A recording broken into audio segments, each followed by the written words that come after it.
Hey guys, tonight we're crawling into the frozen ribs of Europe, somewhere between the jagged Carpathian peaks and the endless forests that separate Poland from Ukraine. It's the winter of 1943, and the snow doesn't just fall at attacks. You can hear it scratching at your coat, whispering through your scarf, promising frostbite before morning. And you're about to find out how soldiers half dead from exhaustion managed to sleep inside caves that were never meant for humans. ... You probably won't survive this, so before you get comfortable, take a moment to like the video and subscribe, but only if you genuinely enjoy what I do here. And while you're at it, drop your local time and where you're watching from in the comments. I always love seeing our little night owl army lighting up the map.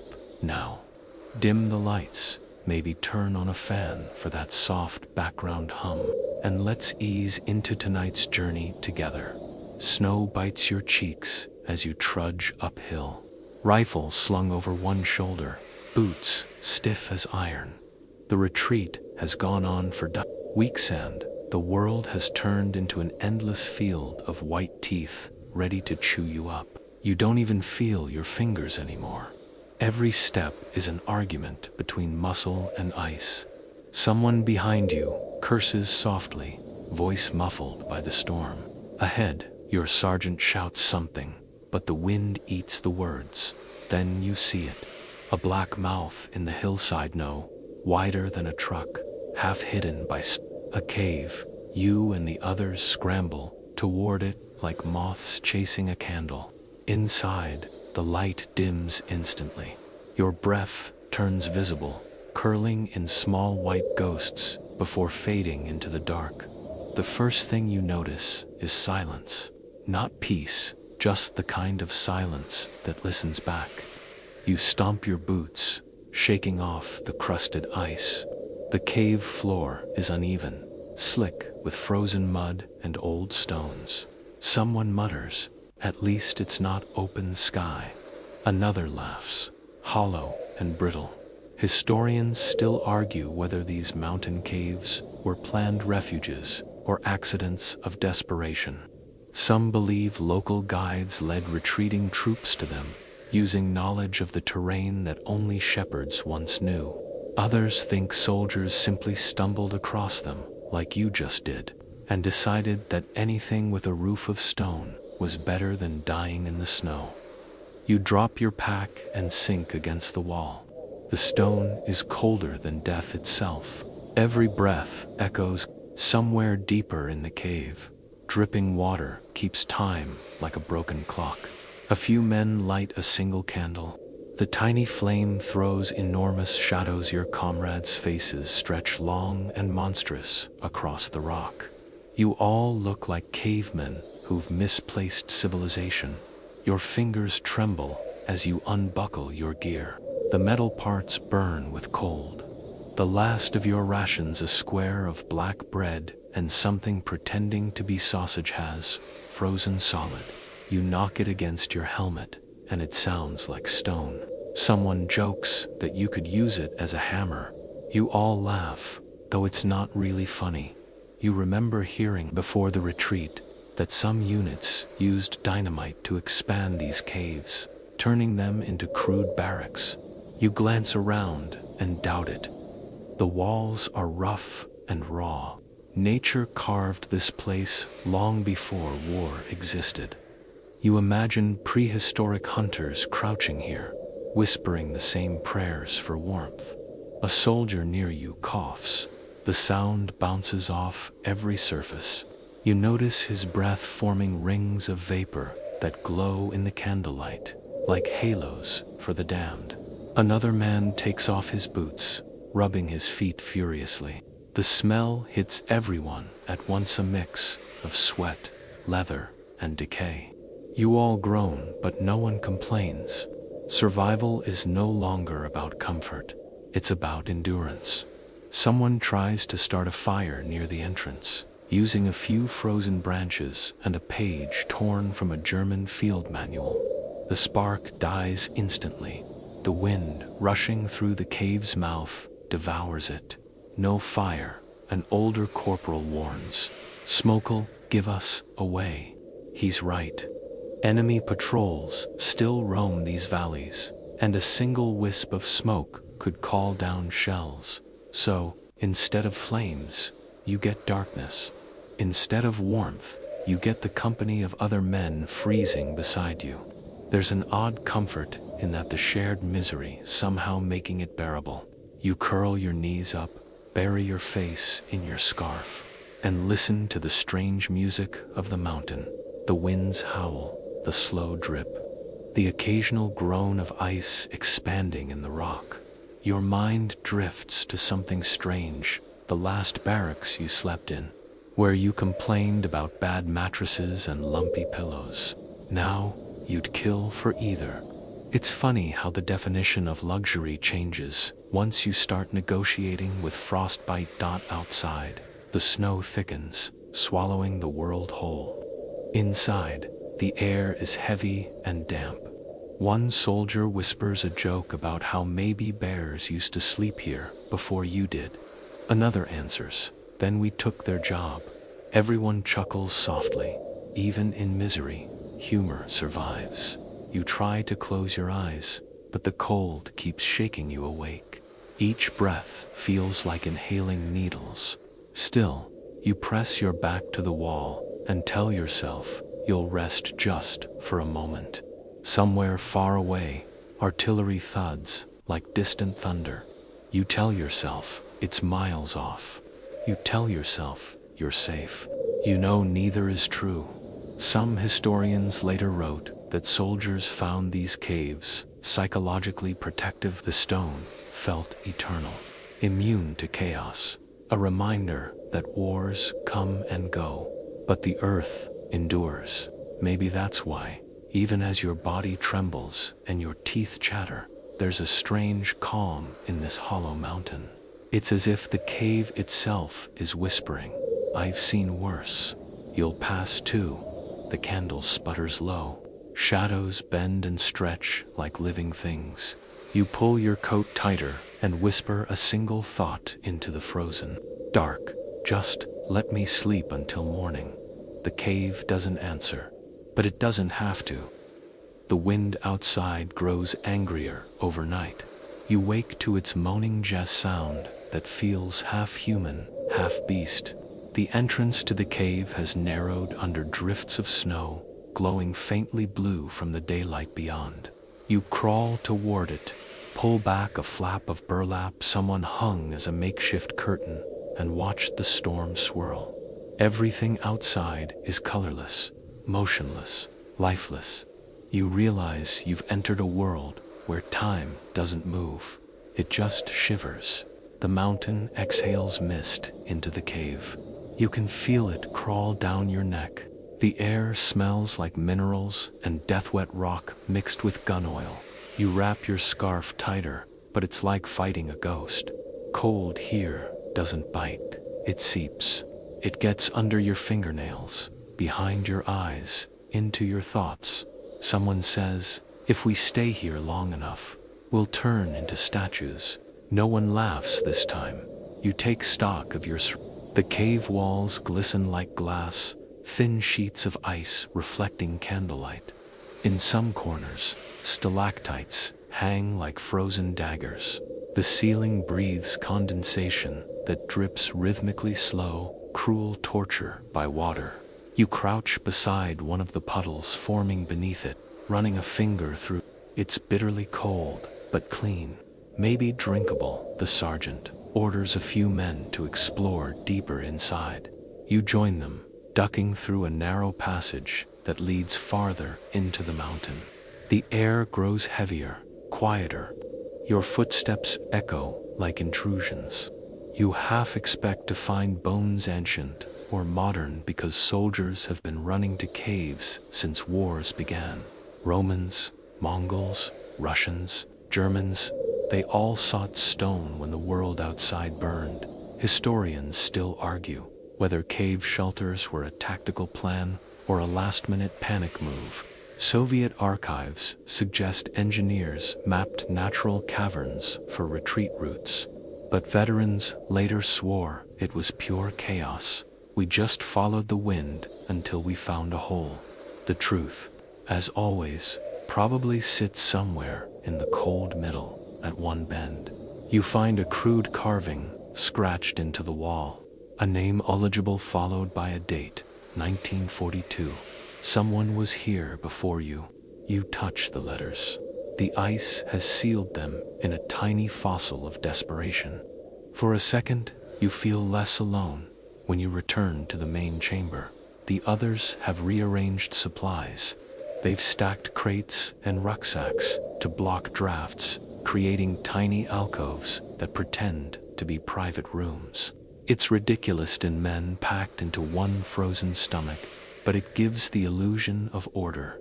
One soldier, a boy really, maybe 19, ties a string between two rocks and hangs his socks from it. They freeze within minutes, stiff as wood. You both laugh. You think about how soldiers used to dream of warm barracks and feather pillows, and now the fantasy has shrunk to not dying of frost. It's astonishing how adaptable the human brain is, and how little it demands once stripped of comfort. Outside, the wind howls again, louder, like an angry god realizing it's been defied. Snow sprays through cracks in the rocks, a million glittering knives. You pull your greatcoat over your face. Someone nearby mutters, "At least it keeps the bullets out." Maybe he believes it. Maybe you do too. A candle flickers on a crate, its light trembling across everyone's faces. You can read exhaustion like scripture, hollow cheeks, cracked lips, eyes that twitch from sleeplessness. One man talks about home, a bakery in Krakow, the smell of warm bread. Another interrupts, "Don't talk about food, please." You all chuckle weakly. Then an odd thing happens. The air in the cave begins to move, slowly, rhythmically. It feels alive. Every gust from the entrance carries a strange whistle, like a flute. The sound echoes through the tunnels, haunting yet somehow musical. For a few minutes, everyone stops talking. You all just listen. One soldier whispers, "It's the mountain breathing." Someone else says, "No, it's the souls of those who froze before us." Neither idea feels entirely wrong. The temperature drops another degree. You can feel it even without a thermometer. Your breath comes out in thicker clouds. To distract yourself, you count drips from the ceiling. One every 5 seconds, steady as a clock. 5 seconds per drop, 720 drops per hour by morning. You'll have listened to thousands. Funny how math becomes meditation when you're trapped. You rub your hands together, trying to coax warmth. The skin splits slightly at your knuckles. Blood wells up, freezes instantly. You stare at the tiny red crystal. It looks almost beautiful. War has a way of making even pain seem artistic when everything else has gone gray. One man pulls out a harmonica. No one knows where he kept it, probably his breast pocket, near his heart. He plays softly, a tune you recognize but can't name. Maybe an old folk song. The melody mingles with the cave's moan, turning the cold space into something human for a moment. You close your eyes and imagine the world outside melting, but imagination fades fast when your body's shaking. The harmonica stops. Someone sighs. You all fall silent again, drifting into that strange half-sleep soldiers know so well, the kind where your body shuts down but your ears stay awake. Outside, the wind claws at the stones. Inside, the mountain whispers. You wonder which voice is older before your eyes close. You think about historians again, how they'll one day argue whether you truly suffered or adapted or went numb.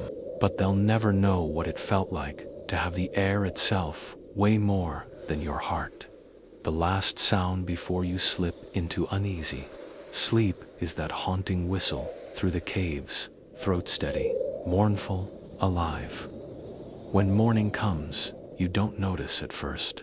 There's no sunrise here, just a dim shift in the gray light seeping through the snow-choked entrance.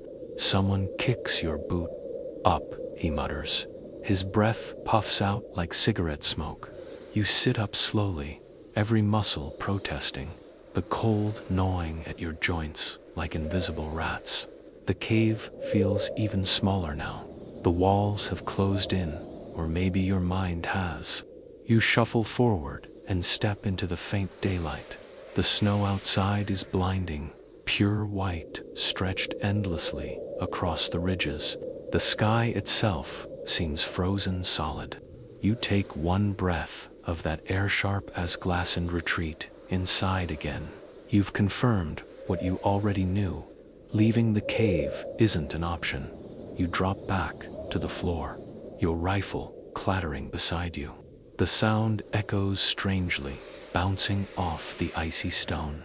The acoustics here are unnerving. Everything repeats, as though a ghost version of yourself is mimicking. Every movement, a heartbeat late. Today's task is simple: make the place livable, or at least survivable. You and the others start scraping at the frozen mud, carving small recesses to lie in. The steel edges of your bayonet clang against the rock. Sparks flash briefly, then vanish. After an hour, you've hollowed out a shallow trench just wide enough for your body.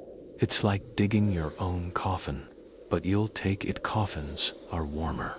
Historians later discovered that many soldiers did this, carving beds into the stone to minimize contact with the icy ground.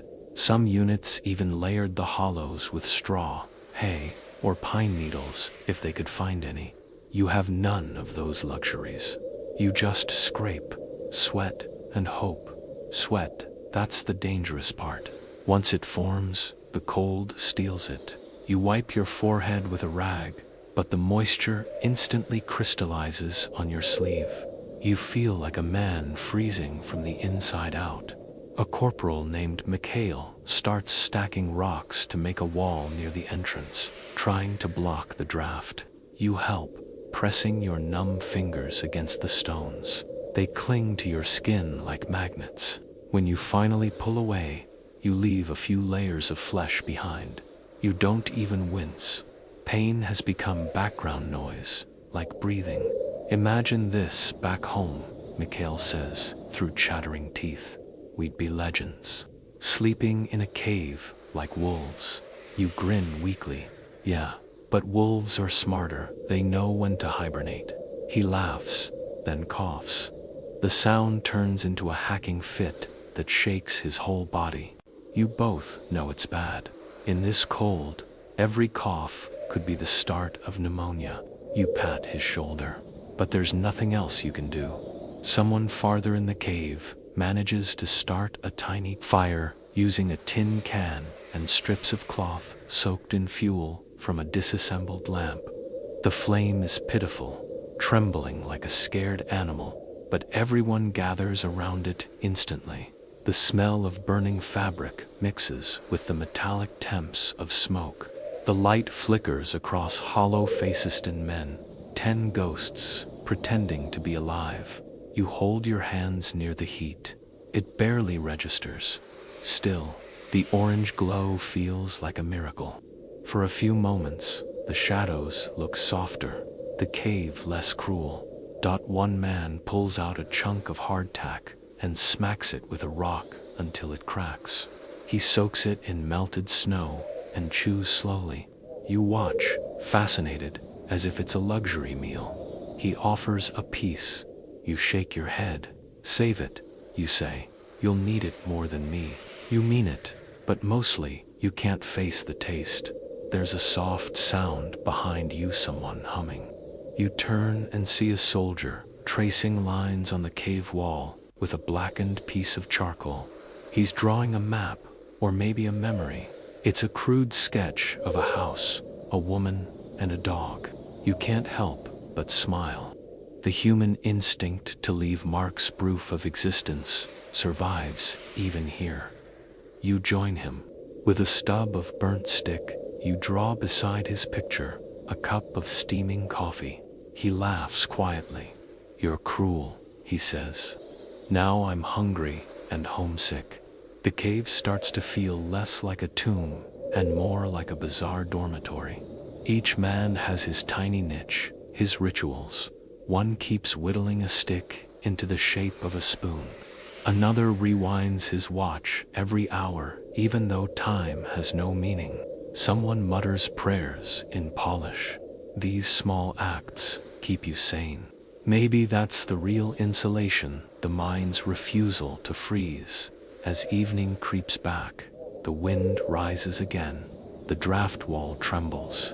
Snow seeps in through cracks, sprinkling over your gear like powdered sugar. You wrap yourself tighter and think about warmth, not the physical kind, but memory's version. The smell of bread, the hum of a radio, your mother's hands rubbing yours before bed. For a moment, you can almost feel them. You know from army manuals that the human body can withstand incredible cold if it stays dry. But dryness is a myth here. Even your thoughts feel damp. The condensation on the cave walls sparkles faintly in the candlelight, like frost stars. You watch them form and melt in slow rhythm, hypnotized. A soldier mutters something half asleep. "We're not men anymore, we're mushrooms." Everyone chuckles weakly, and you realize he's not wrong. You're thriving in darkness, feeding off rot and moisture. Historians later noted that these caves often turned into micro-ecosystems, mold blooming on ration tins, fungus on boots, stalactites forming overnight from mineral-rich air. It's oddly beautiful if you forget how miserable it was when you finally lie down in your carved-out hollow. Your back presses against the rock, and you feel strangely safe, as if the mountain itself has accepted you into its ribs. You close your eyes and imagine the snow sealing the entrance completely, burying the world outside. A white coffin for all your noise and fear. The last thought before you drift into sleep isn't about war or home or even survival. It's a small, quiet wish that the rock stays still through the night and doesn't crack under the weight of ice outside. The blizzard screams again, but inside the cave, you only hear your own heartbeat, slow and stubborn, refusing to stop. You wake up gasping. For a split second, you don't know where you are. The ceiling above you is black, glistening with beads of ice. Someone's elbow digs into your ribs, too close, too warm. Then it clicks. The cave, the cold, the war. You're still inside the mountain's frozen stomach. Your breath hangs in front of you, a ghostly wisp that swirls and vanishes.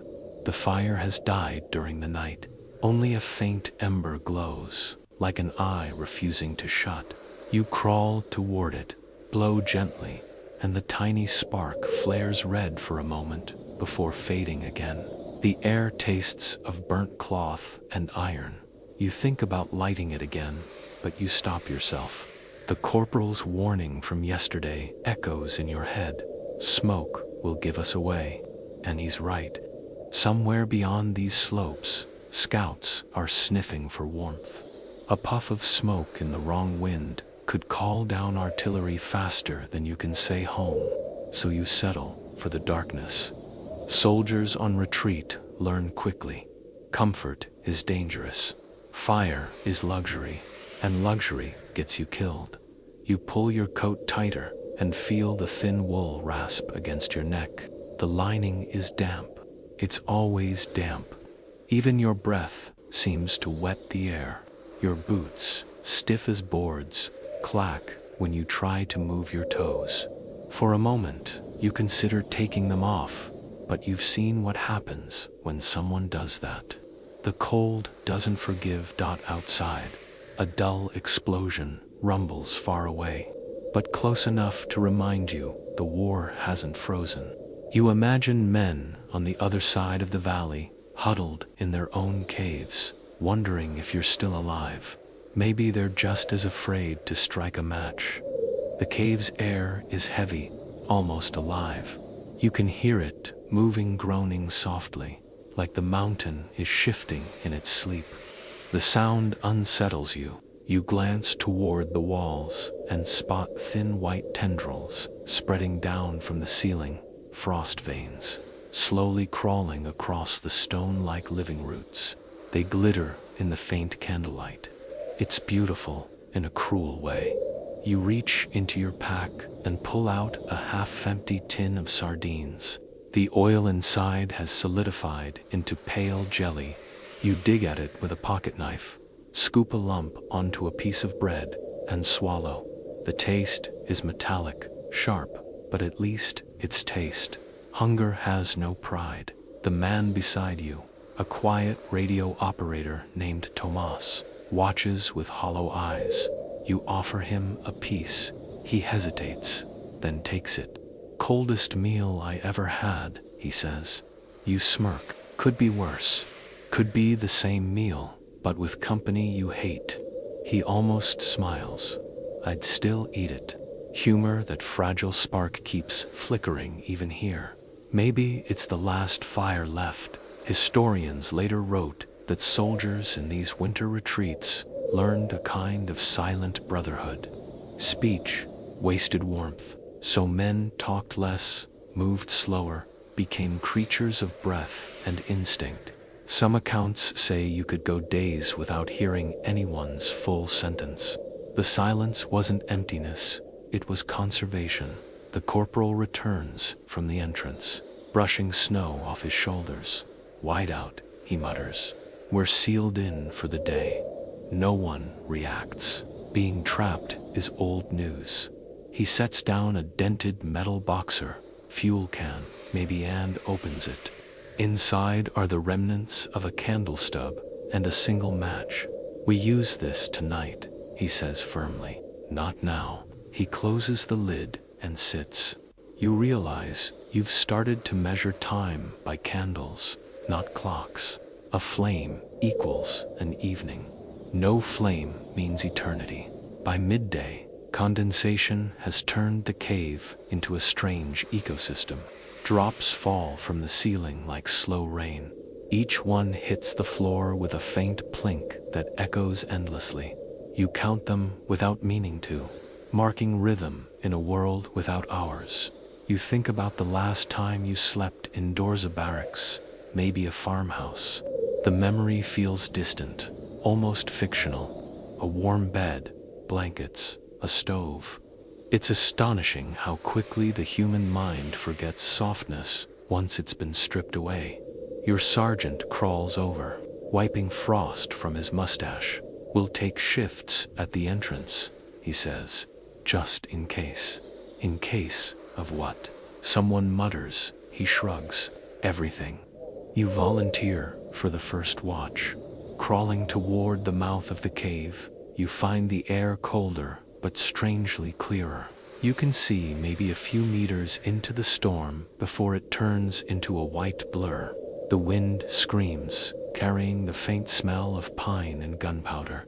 You press your back against the rock and wait. For 2 hours, you sit like that, breathing, listening. Your eyelids droop. You start seeing shapes in the snow. Faces, helmets, animals. Once, you think you glimpse movement. You blink, and it's gone. Fatigue plays tricks on vision. When your shift ends, you crawl back inside. Your body is shaking so hard, your teeth rattle. Someone passes you a small tin cup filled with melted snow. It's lukewarm, faintly smoky from the earlier fire. You sip slowly, pretending it's tea. Later, as night swallows the cave again, the corporal strikes the single match. The flare blinds you for a second, then steadies as he lights the stub of wax. The flame dances like a nervous heartbeat. You all stare at it, 10 pairs of eyes, hypnotized by something so small. you realize how fire changes everything. It gives the illusion of civilization. The shadows on the walls soften. Faces look human again. You could almost believe you're safe. Someone hums quietly an old folk tune, the kind your grandmother used to hum while shelling peas. The others join in, not with words, just sound. The melody fills the space like breath. For a few minutes, you forget about frostbite, about the shells echoing miles away. Historians still debate whether soldiers in such retreats felt hope or numbness. Maybe they were the same thing. Hope might just be numbness, wearing a brave face. The candle burns low.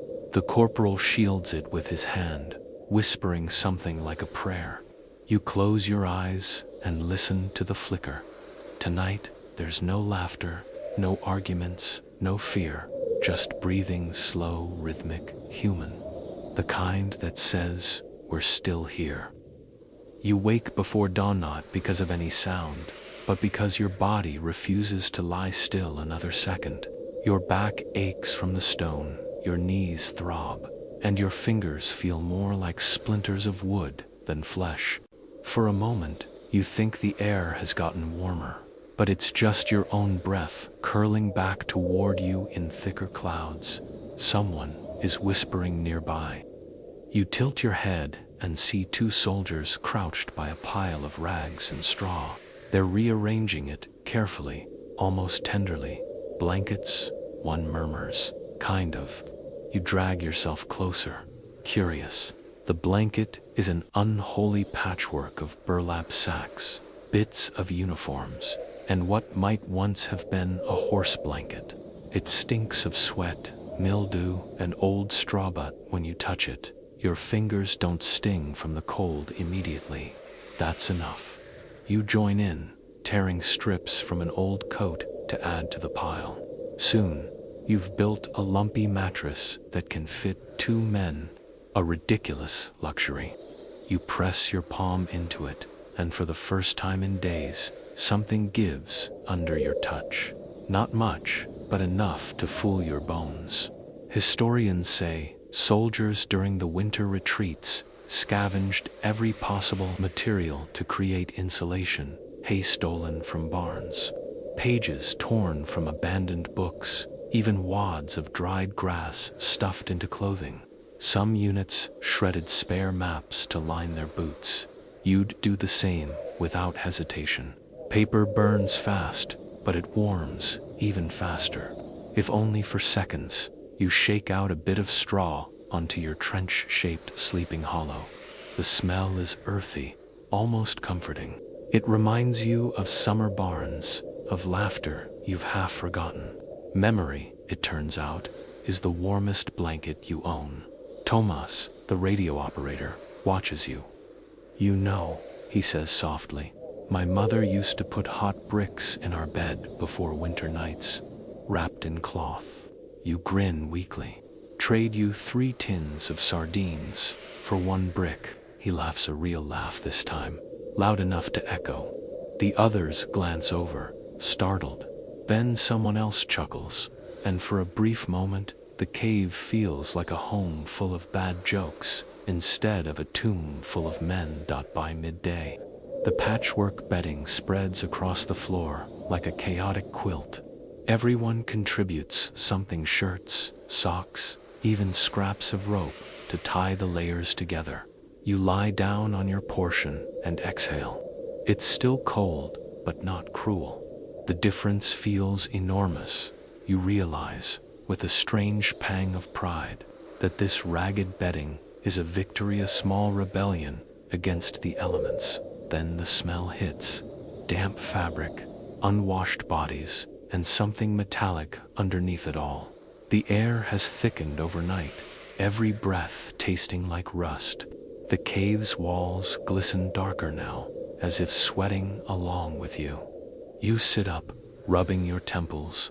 The constant dripping from the ceiling has found a new rhythm, steady, hypnotic, just slow enough to drive you mad. You hear someone curse softly as a drop lands squarely on his forehead. Perfect aim, he mutters. Nature's revenge. Another replies.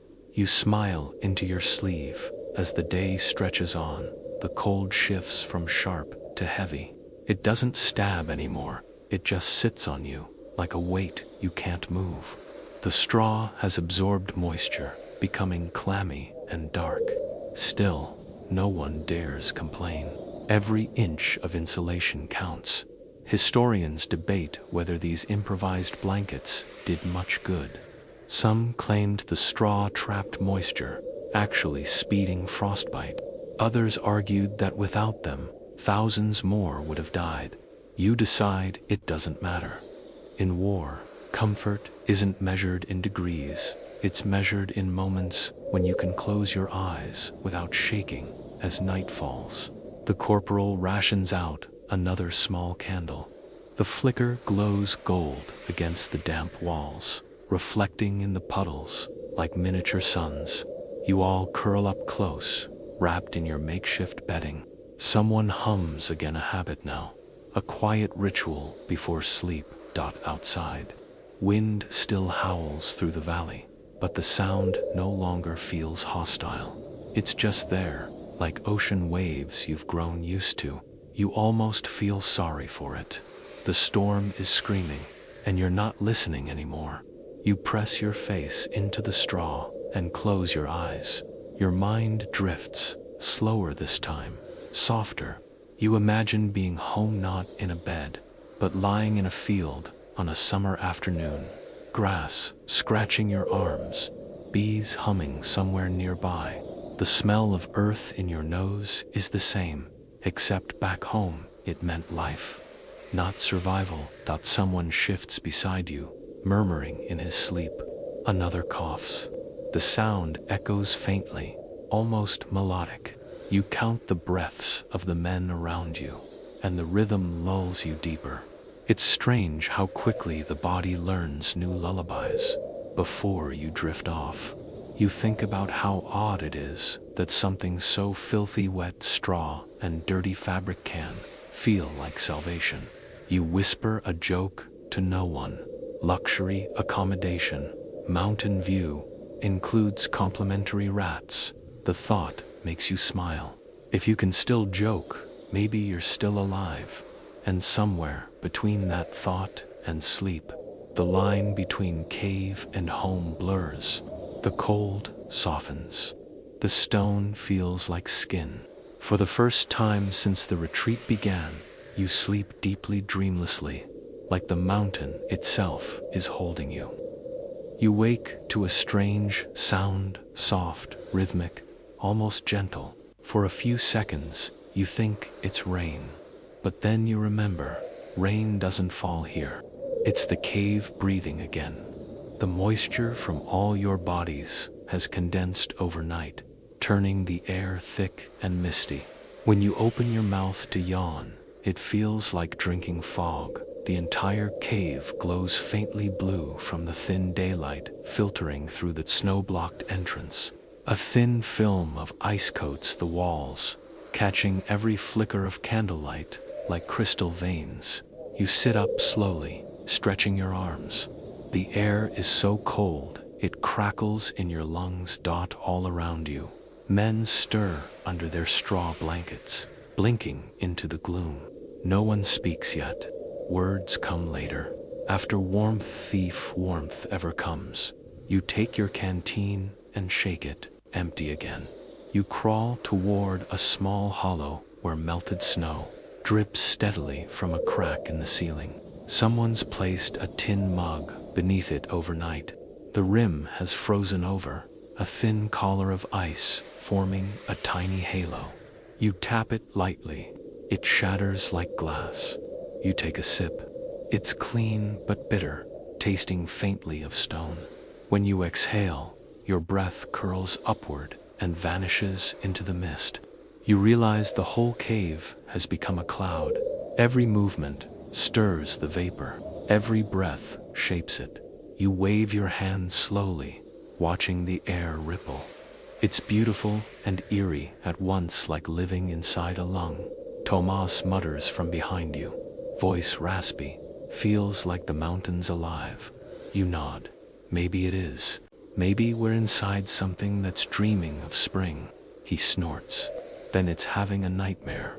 You both laugh softly, careful not to waste breath. Historians later described this exact phenomenon in diaries from the Eastern Front.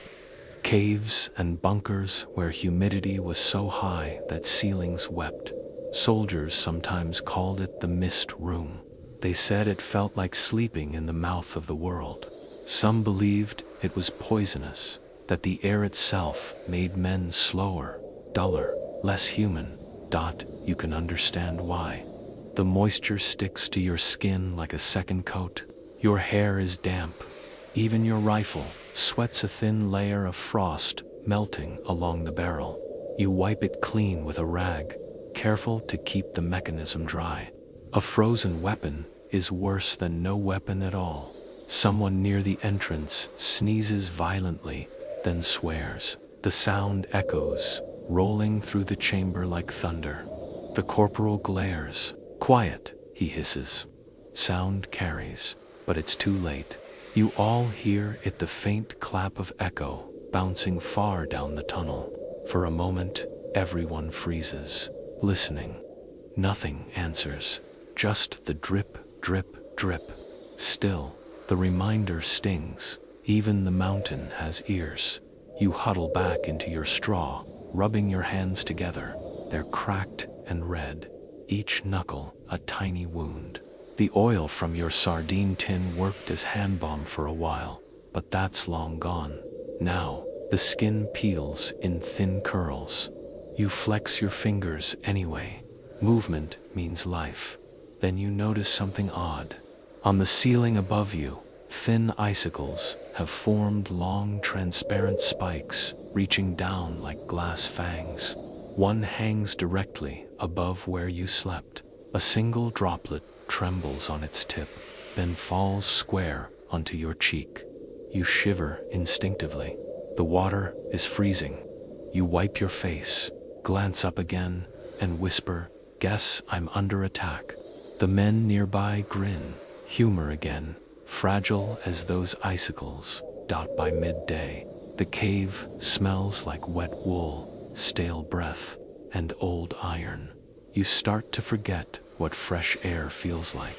When you close your eyes, you can almost smell pine trees and smoke from real wood.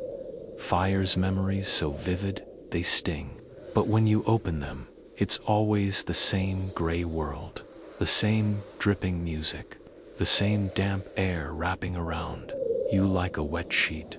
Historians argue about whether caves like this preserved life or destroyed sanity. Some soldiers described them as protective wombs of the mountain, while others swore the darkness drove men mad. You can believe both. The cave gives you life, but it also swallows time. Later in the afternoon, the corporal orders everyone to move deeper inside to stretch your legs, as if that's a thing that still exists. You shuffle along the uneven floor, boots squelching in mud that's somehow both frozen and wet. At one bend, you spot patches of green moss, faintly luminous in the dark. The sight stops you. Something living. You crouch down, touch it gently. It's soft and cold. You call Tomas over. "Look at this," you whisper. He smiles faintly. "Guess nature didn't surrender either." You nod. Good company, then. You both linger there a moment too long, soaking in the miracle of color. It's strange how a smear of green can make your chest ache. Back in the main chamber, the corporal announces shift changes. "You'll take the second watch tonight." You groan but nod. Someone has to make sure the snow doesn't seal you in completely. You've seen it happen before, whole squads entombed alive when the entrance collapsed. Evening creeps in. The mist thickens again, glowing softly in candlelight. Shadows move like ghosts through the haze. Someone begins humming a habit now, instinctive, soothing. The tune rises and falls with the wind, blending until you can't tell which sound is human. Before sleeping, you adjust your straw bedding, brushing off ice flakes. You lie down, eyes tracing the rippling vapor on the ceiling. For a moment, you imagine you're underwater, floating in a quiet sea. The thought is oddly peaceful, and then, just before sleep takes you, you whisper to yourself, "If the mountain is alive, let it keep dreaming, and let me dream with it." Outside, the wind sighs through the snowdrift soft, this time almost kind. You don't know how long you've been asleep, minutes, hours, maybe days, but you wake to the sound of something unmistakably human, snoring. Not one man, but many. A deep, uneven chorus of exhaustion, filling every corner of the cave. It rises and falls like the sea, layered with the occasional cough, wheeze, or muttered dream. You lie still, listening. The noise should be irritating, but it isn't. It's oddly comforting proof that everyone's still alive. Each rasping breath is a heartbeat of the unit, a sign that the cold hasn't won. You pull your scarf tighter and roll onto your side. Your cheek presses against damp straw. The smell is atrocious, but your body doesn't care anymore. Your brain has made peace with filth. You close your eyes and try to join the snoring symphony, but your mind refuses to quiet down. It wanders to strange places. You imagine the sound traveling through the tunnels, reaching the outside world, echoing across the snow like the hum of a sleeping beast. You wonder if the enemy ever heard that dozing soldiers rumbling like an underground engine and thought, "No, they can't all still be alive down there." Tomas stirs beside you, rubbing his face. "Can't sleep," he whispers. You shake your head. "Too noisy." He smirks. "You'll miss it when they're quiet." He's right. Silence in war doesn't mean peace. It means someone stopped breathing. Historians later described how soldiers developed strange habits when forced into close confinement. Some began snoring louder on purpose, believing the sound kept spirits, rats, or despair itself away. Others counted snores like rosary beads to lull themselves to sleep. You grin faintly at the thought. Maybe every snore is a prayer you didn't know you were saying. The corporal shifts in his corner, muttering orders in his sleep. His voice cracks, half-formed commands tumbling from memory. Form line, flank left, hold fire. It's the same nightmare every soldier carries. Even asleep, the war gives no mercy.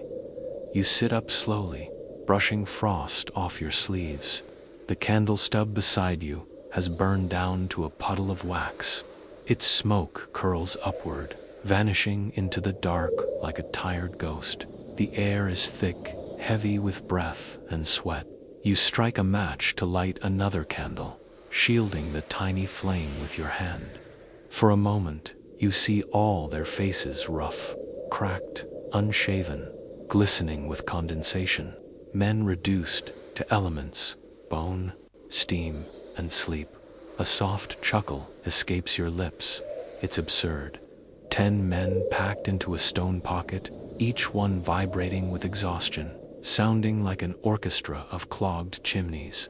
You close your eyes again and imagine it as music. The percussion of coughs, the low hum of wheezes. A solo snore swelling proudly, followed by a chorus response. If someone had a violin, it'd almost be art. Then, you hear something else, a slow scraping from the back of the cave. You freeze. The sound is subtle, but distinct. Not rock shifting, not dripping water. Something moving. You nudge Tomas. He groans awake. "What?" "Listen," you whisper. You both hold your breath. The noise continues, a faint rustle, then a pause. Probably an animal. You hope it's an animal. The corporal stirs, blinking groggily. "What's going on?" You gesture toward the darkness. "Something back there." He squints into the gloom, then sighs.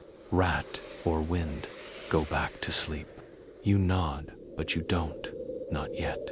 You stare into the black until your eyes start inventing shapes.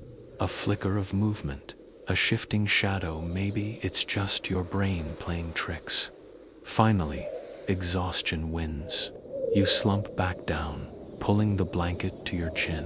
The scraping fades, replaced once more by the steady rhythm of breathing. Time dissolves. You drift in and out of half-dreams. Snowfields glowing blue under moonlight. A hand reaching out from beneath the ice. A radio voice whispering names you can't place. You wake, drift, wake again. The cave becomes a blur of light and dark. Inhale and exhale. Presence and absence. At some point, someone starts murmuring a lullaby. You recognize it as Ukrainian, though you don't understand the words. It's slow and gentle, almost a hum. The sound floats through the cave like a fog, wrapping itself around the snoring chorus. The two merge until they sound inseparable, men and music breathing together. Later, historians would write that soldiers in extreme cold sometimes synchronized their breathing during sleep, instinctively conserving warmth by matching rhythms. You never read that study, but you live it. You can feel it now, the air pulsing in time with your chest, the rise and fall of lungs that refuse to surrender. You drift again, half-conscious, thinking how strange it is to find comfort in noise. Outside, artillery may thunder, wind may scream, but here, it's the human soundtrack that keeps you sane. Before you finally fall asleep, you whisper something small to yourself, a promise, maybe, or a joke. If I start snoring louder than the rest, don't wake me. It means I made it through another night. And then you do. You slip under, carried by that peculiar harmony of exhaustion, men dreaming, breathing, and surviving together in the mountain's chest. When morning comes, if you can call this dim gray hour morning, the air is thick with the smell of oil, smoke, and human breath. The cave has become a lung again, wheezing gently, exhaling mist. Someone is chewing something hard. The sound echoes, unnervingly loud. You open your eyes, blinking through the haze. Tomas sits cross-legged near the dying candle, gnawing at what looks like a piece of wood.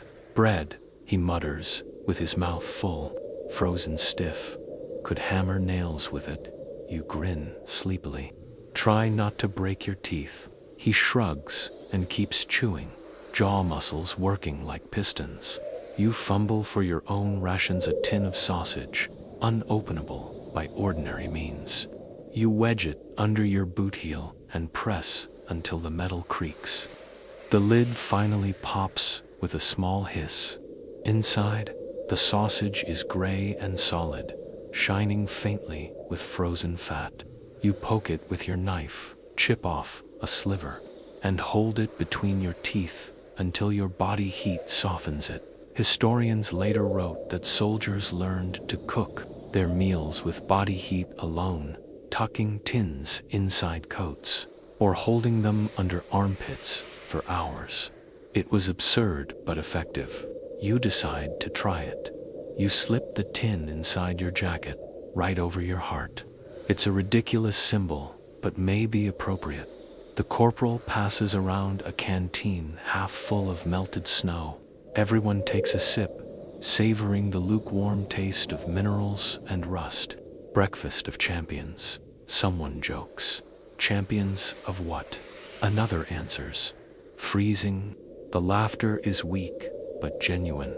Even humor burns calories now. Yet you all spend them freely. You look around and see the cave differently this morning. The walls, slick with frost, sparkle faintly like distant galaxies. Icicles hang like chandeliers. It's beautiful, you think, in the way a blade is beautiful, sharp, cold, and indifferent. Outside, the wind moans faintly, carrying the sound of distant artillery. You count the seconds between rumbles far enough to ignore, close enough to remember. You wonder if the men firing those guns are eating the same frozen bread right now.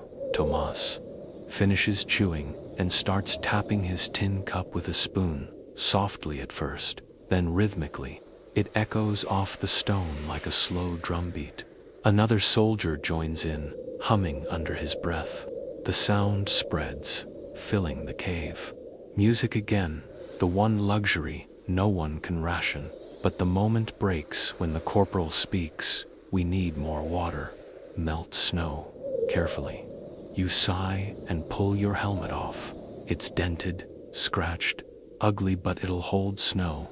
You crawl toward the entrance, scoop in a few handfuls of white powder, and bring it back. You set it near a candle stub, watching as it slowly collapses into puddles.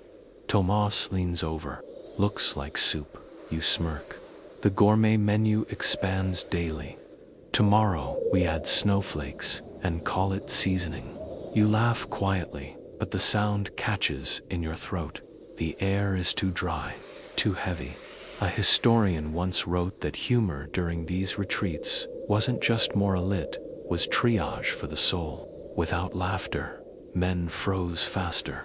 You believe it. The jokes are thin armor, but armor nonetheless. When the snow finally melts, the corporal distributes it evenly, one sip per man. The water is barely above freezing, and yet it feels luxurious. You close your eyes as it slides down your throat. It burns in a way that almost feels warm after the meager meal. You all sit in silence. The kind of silence that isn't empty, it's heavy with shared understanding. You've stopped pretending this is temporary. The cave isn't a stopover anymore. It's home now, until something worse finds you. You pull your tin from under your coat. The sausage inside has softened slightly. You cut a piece and eat it slowly, imagining flavor that isn't there. You think of your mother's kitchen, of frying onions, of bread still warm from the oven. You can almost smell it. But when you open your eyes, the cave steals the illusion away. Outside, snow starts again. You can hear it ticking softly against the rock. The rhythm is calming. You lie back, staring at the ceiling. Water drips from an icicle onto your forehead. You let it. The cold sting feels almost pleasant compared to everything else. Tomas nudges you. You ever think about what we'll eat if supplies run out? You chuckle. Don't start. No, really. The Germans used to say they boiled their boots. Maybe we should. Then we'd be barefoot and hungry. You cut in. Terrible idea. He shrugs. So was this war. You don't reply. Hours crawl by. The air grows thicker with smoke and human breath. You start to feel the walls closing in. Each drop from the ceiling sounds louder, sharper, almost deliberate. The mountain seems to be keeping time again. Historians still debate how soldiers survived the monotony of waiting, how the mind adapts to endless repetition when death lurks outside. Some suggest that boredom itself became the enemy. You understand now. The cold doesn't kill you first. The hours do. As evening falls, the corporal gives the word. 1 candle tonight. That's it. He guards the match like gold, striking it only when everyone's watching. The tiny flame flares to life, illuminating 10 faces hollowed by hunger and fatigue. You sit in the circle of light, breaking the silence with a whisper. Imagine a steak. Just imagine it. Someone groans. Cruel. Medium rare, you add, with butter melting on top. The whole cave bursts into laughter. Even the corporal smiles. It's the first time you've all laughed together. The laughter fades into sighs. Someone hums again. The candle flickers.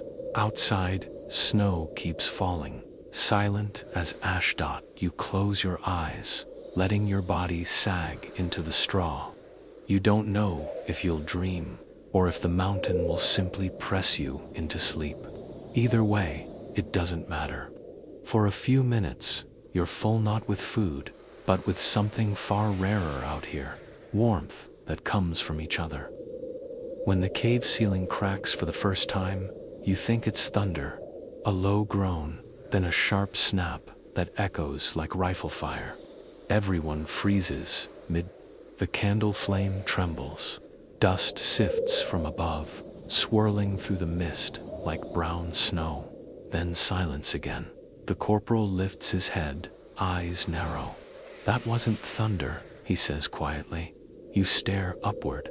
A jagged line has appeared in the ice coating the ceiling, snaking across like a vein of lightning, frozen mid. The slow drip of water from the icicles has stopped. Even the mountain seems to be holding its breath. Tomas whispers, "You think it'll hold?" You shrugged, trying for calm. "Depends who built it, God or engineers." He smirks nervously. "We're doomed either way." You all listen. A faint creak, then another crack. It sounds like the rock itself is flexing, alive and angry. A few men grab their gear instinctively, as though helmets and rifles can stop geology. Historians still argue about how safe those caves really were. Some memoirs claim they collapsed often, entombing whole squads. Others say the danger was exaggerated, a fear magnified by nerves and echo. But when you hear stone moving above your head, debate doesn't help.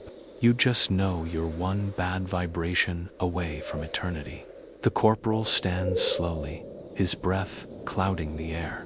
"No fires," he mutters, "no sound, not a word." You nod and motion to Tomas to extinguish the candle. Darkness swallows the chamber instantly. It's absolute, so thick, you can feel it pressing against your eyes. The only light now comes from faint blue veins of frost glowing near the ceiling. They shimmer faintly, alive in their own ghostly rhythm. Minutes pass, or hours. You can't tell anymore. The cold deepens. Every sound becomes enormous, a shifting boot, a quiet sniffle. Your heartbeat pounding like artillery inside your chest. Then, suddenly, a drop of freezing water lands on your nose. You flinch. It's followed by another, then another. The ceiling starts dripping again, but faster this time. The fissure has turned into a leak. "Get to the wall," the corporal hisses. Everyone scrambles backward, pressing flat against the rock. You can't see them, but you hear the shuffle of boots, the rustle of fabric. You crouch low, covering your head instinctively. Another crack, louder. A chunk of ice breaks, loose, and smashes onto the ground where you'd been sitting moments ago. The sound is deafening in the confined space. Shards scatter across the floor like glass marbles. Someone curses under his breath. For a few seconds, nothing moves. Then nothing else happens. The mountain holds. You exhale shakily, realizing you've been holding your breath for what feels like forever. Tomas mutters, "Guess it's not our time yet." You manage a weak smile. The cave's merciful tonight. Still, no one goes back to sleep. The danger might have passed, but trust doesn't return that easily.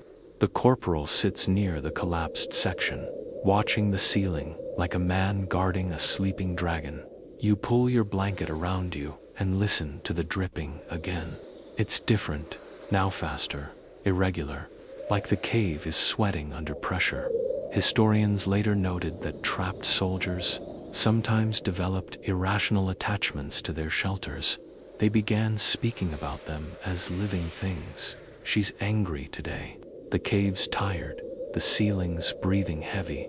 You used to laugh at such superstition. Not anymore. Hours crawl by.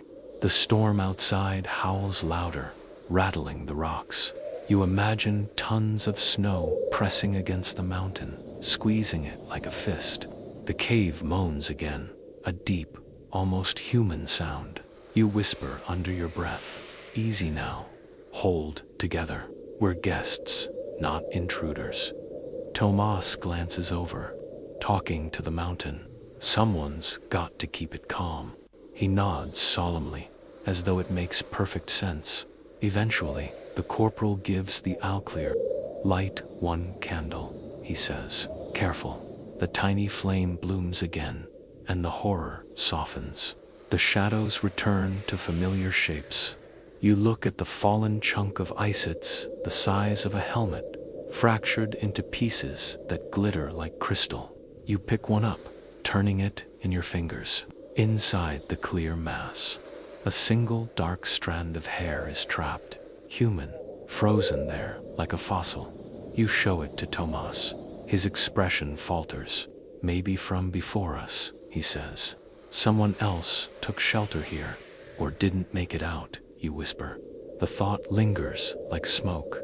You set the ice down gently and pull your knees to your chest. The corporal tries to distract everyone. Who remembers home? He asks softly. It's not really a question, it's medicine. One man talks about his mother's orchard, the smell of apples in autumn. Another mentions the noise of trams in Budapest, the way metal screeched against rails. Tomas adds quietly, the sound of my sister's piano. She played terribly, but I'd pay anything to hear it now. You close your eyes. I remember rain, you murmur. The way it sounded on the tin roof. Warm rain, not this. Everyone nods. The silence that follows isn't sad, it's shared. The memories are small fires, burning quietly in the frozen dark. The dripping slows again. The crack above no longer expands. The mountain seems to have settled.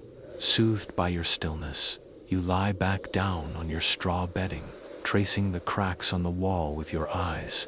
For the first time, you realize the pattern looks almost deliberate, like veins in marble or roots in soil. The mountain isn't breaking apart, you think. It's just reminding you it's alive. Before sleep comes, you whisper to the ceiling, half prayer, half lullaby. If you fall, fall gently. If you hold, hold strong. The only answer is the soft drip of melting ice and the slow, even breathing of men who've stopped pretending they're unbreakable. Morning is announced, not by sunlight, there is none, but by movement.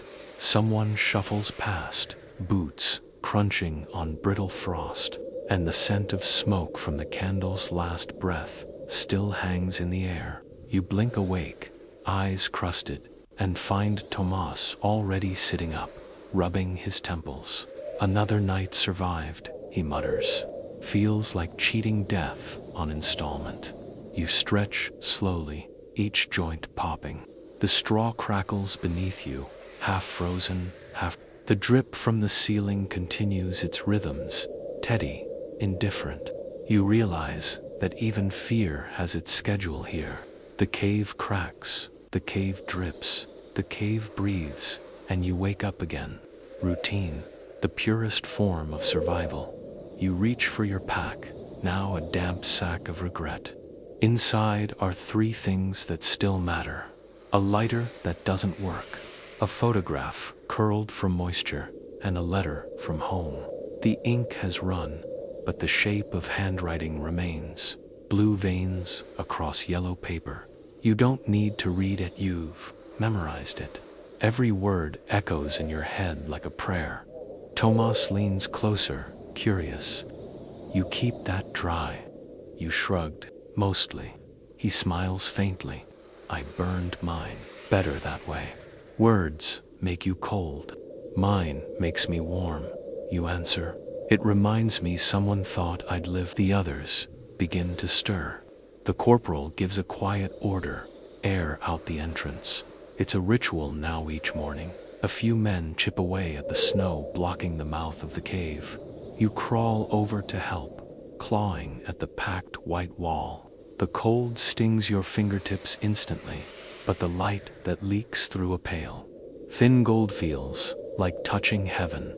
Historians later wrote that soldiers trapped in mountain retreats often followed strict routines, not out of discipline, but sanity.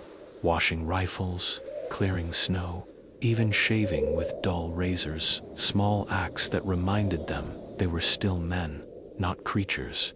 You see that truth now. The routine is oxygen for the mind. When the opening widens enough, you can see the world outside again.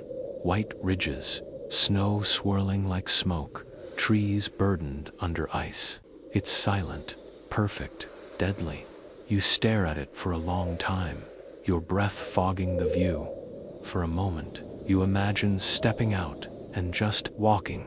No orders, no retreat. Just footsteps fading into the storm until you vanish completely. Don't get poetic on me, Tomas says, breaking the spell. Come back inside before you freeze mid-sentence. You laugh quietly and obey, back near the fireless hearth. The corporal pulls something from his coat, a small stub of candle wrapped in paper. Last one, he says. The men look at it like treasure. You watch as he unwraps it slowly, reverently. He doesn't light, it just holds it, reminding you all that there's still something left to burn. Tonight, he says, we save it for night. No one argues. You sit down again, rubbing your hands for warmth. The movement sends flakes of ice falling from your sleeves. Around you, the others begin the morning's silent choreography, sharpening knives, rewrapping feet in rags, wiping condensation from rifles. The clinking of metal on rock becomes a soft percussion, steady and grounding. After an hour, the corporal allows voices again. Tomas speaks first. When we get out of this, he says, I'm never sleeping indoors again, to warm. Someone else laughs. I'll sleep under a stove if I have to. You smile. Let's agree to meet somewhere halfway under a roof, but with a draft. The laughter lingers longer than it should. Humor feels dangerous. It reminds you of life, and life is fragile here. Later, you take your turn on watch. You sit by the entrance, staring at the storm outside. The snow has eased, but the wind still sings through the valley like a far-off choir. You can almost make out notes in it, long, mournful tones that rise and fall. You wonder if the mountains themselves have voices, carrying stories of every soul they've buried. Historians still debate how soldiers manage to write or think clearly in conditions like this. Some diaries recovered decades later describe hallucinations, voices whispering from the ice, songs that seemed to come from the rock. You used to doubt such tales. Not anymore. After enough nights like these, the line between echo and spirit blurs. As the day wanes, the corporal orders a head count. 10 men, still 10. You nod silently, relieved. You've begun to expect subtraction. When night returns, you all gather again. The last candle is lit. The flame trembles bravely, painting gold halos around every face. The corporal says nothing. He doesn't need to. The light speaks for him, fragile, defiant, alive. You take the photograph from your pack and hold it near the glow. The faces in it, your parents, your sister, blur from condensation. For a heartbeat, you imagine they're breathing too, exhaling the same mist that surrounds you. Tomas leans over your shoulder. They look warm, he says quietly. They are, you reply. The candle burns shorter. The flame dips lower. You all stare until it flickers once, twice, and dies with a tiny sigh. Darkness again, complete, consuming. But this time, it doesn't feel empty. You can still see the afterimage of light burned behind your eyes, proof that warmth existed, even for a moment. You lie back, pull the damp blanket up to your chin, and whisper, tomorrow, we'll dig a little deeper. Maybe find a spring. You don't know if anyone hears. You just need to believe someone will dot. The wind outside moans one last time, then fades into quiet. Inside, 10 men breathe in sync, the sound like slow waves against stone. You dream of sunlight, not just warmth, but light, golden and clean, the kind that lays over fields and turns every blade of grass into glass. You're walking through it barefoot, hearing birds instead of artillery. You almost believe it's real until the ground beneath you shifts, and you wake to the damp press of straw under your cheek.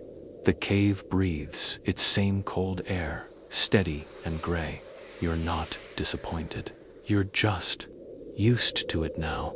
The dream was the strange part, not this. Someone nearby groans awake. It's Mikhail, the older corporal, who once joked you'd all turn into statues. His breath rattles like pebbles in a tin cup. You glance over and see frost gathering in his beard. Still with us, you murmur. He nods slowly, barely. Then, after a pause, but I dreamed of soup. You smile faintly. That's how you know it was a dream. You were eating. A few men laugh, weakly, breaking the morning's silence. The sound is thin but good. It reminds you that life, though fragile, still insists on existing here. You sit up, rubbing your neck. The air tastes faintly metallic today, like someone's been sharpening knives. Maybe it's just your imagination, or maybe the cave itself is eroding, stone dust sifting into your lungs. You cough softly, and the sound bounces back 100-fold, echoing through the narrow tunnels like applause. The corporal calls out hoarsely, "Check the ceiling." It's routine now. 2 men crawl around with a lantern, inspecting the frost seams for new cracks. The light dances across jagged rock and shadow, making the cave seem alive again, shifting between monster and guardian with every flicker. You press your palms together, rubbing to spark some heat, and listen to the murmured conversation, still solid. For now, historians later found soldiers' reports describing these cave checks as a kind of ritual, part engineering, part superstition. Men who couldn't trust the sky anymore learned to trust the mountain instead. You think of that now and wonder if this ritual comforts the mountain as much as it comforts you. After the inspection, Tomas reaches into his pack and pulls out a small scrap of paper. "I've been writing something," he says quietly. You raise an eyebrow. "What?" "A letter." He shakes his head. "A recipe. For what?" "Frozen despair." "For stew," he answers, deadpan. "The kind my grandmother made. Potatoes, carrots, onions, beef. Enough salt to make you cry." You chuckle. "We don't have any of that." He shrugs. "That's what makes it valuable. Memory cuisine." The others perk up, smiling faintly as he reads from the scrap. It's absurd, but you all listen like starving students. He describes boiling broth until it smells of childhood, adding bread crusts until they turn soft. By the end, you swear you can almost taste it. Humor melts despair faster than any fire.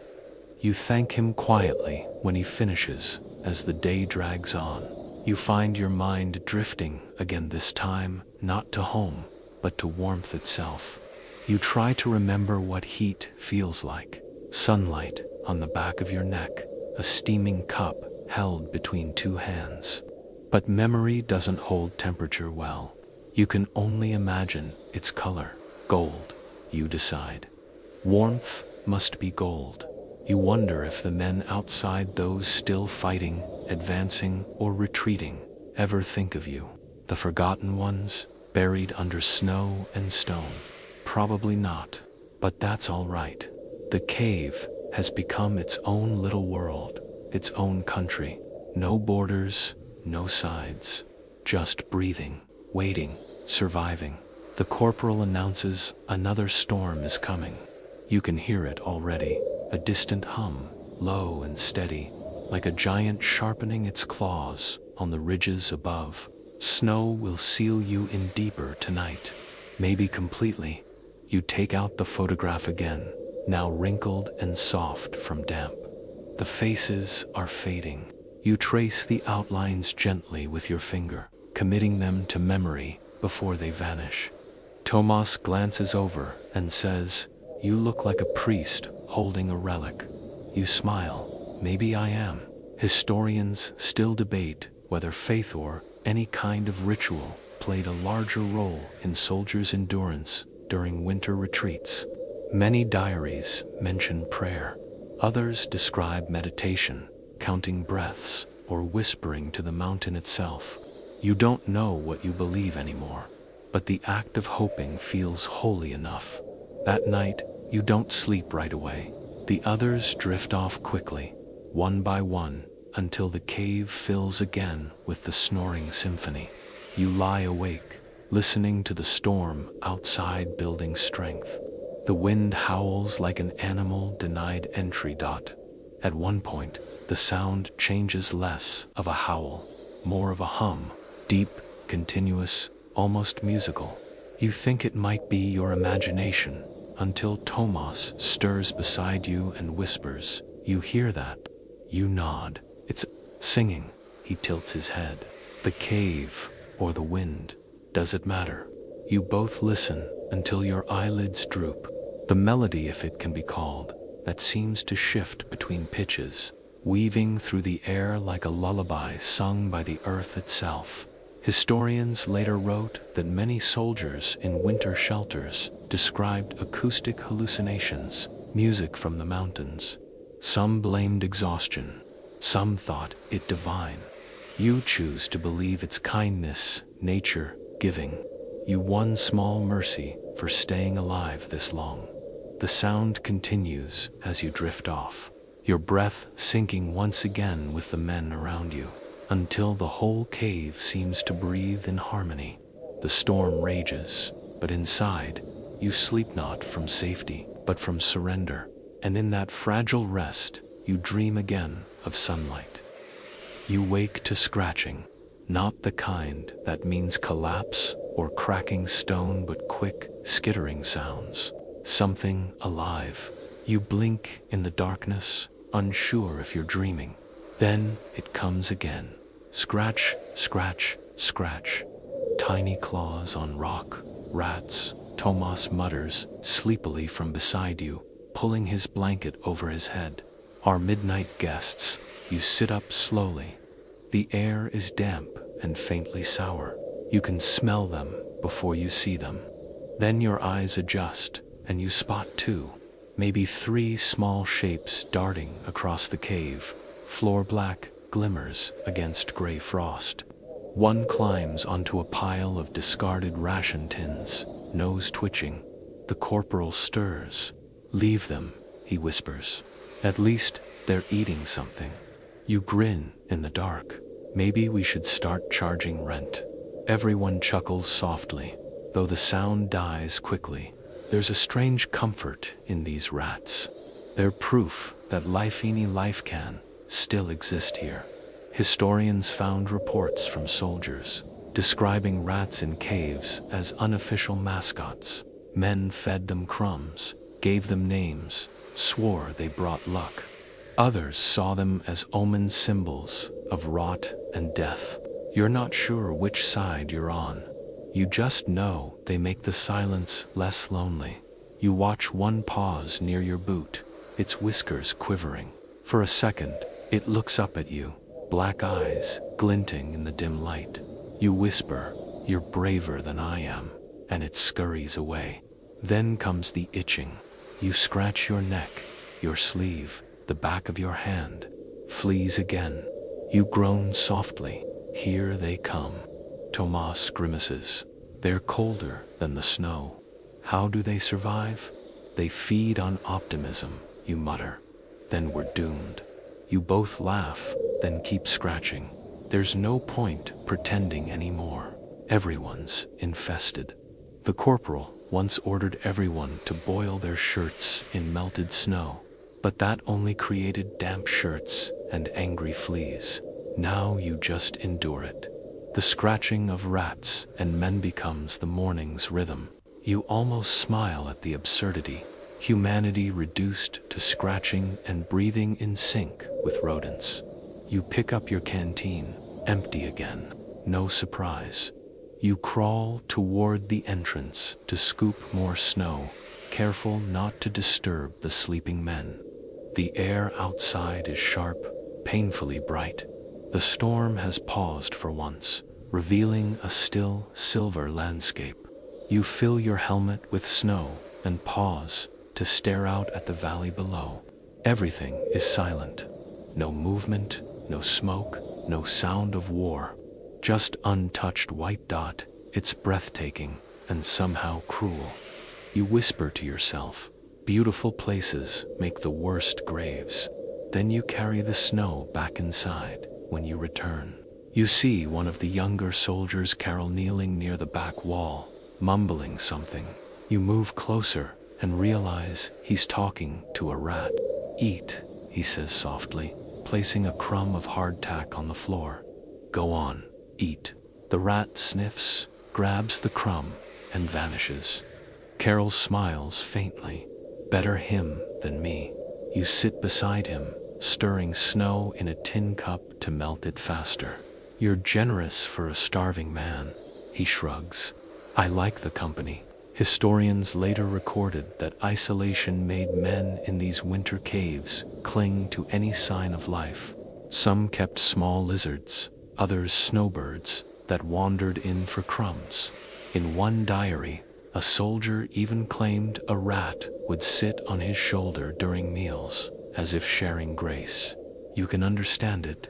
After weeks surrounded only by the sound of your own heartbeat, even a rat becomes a friend. Hours pass.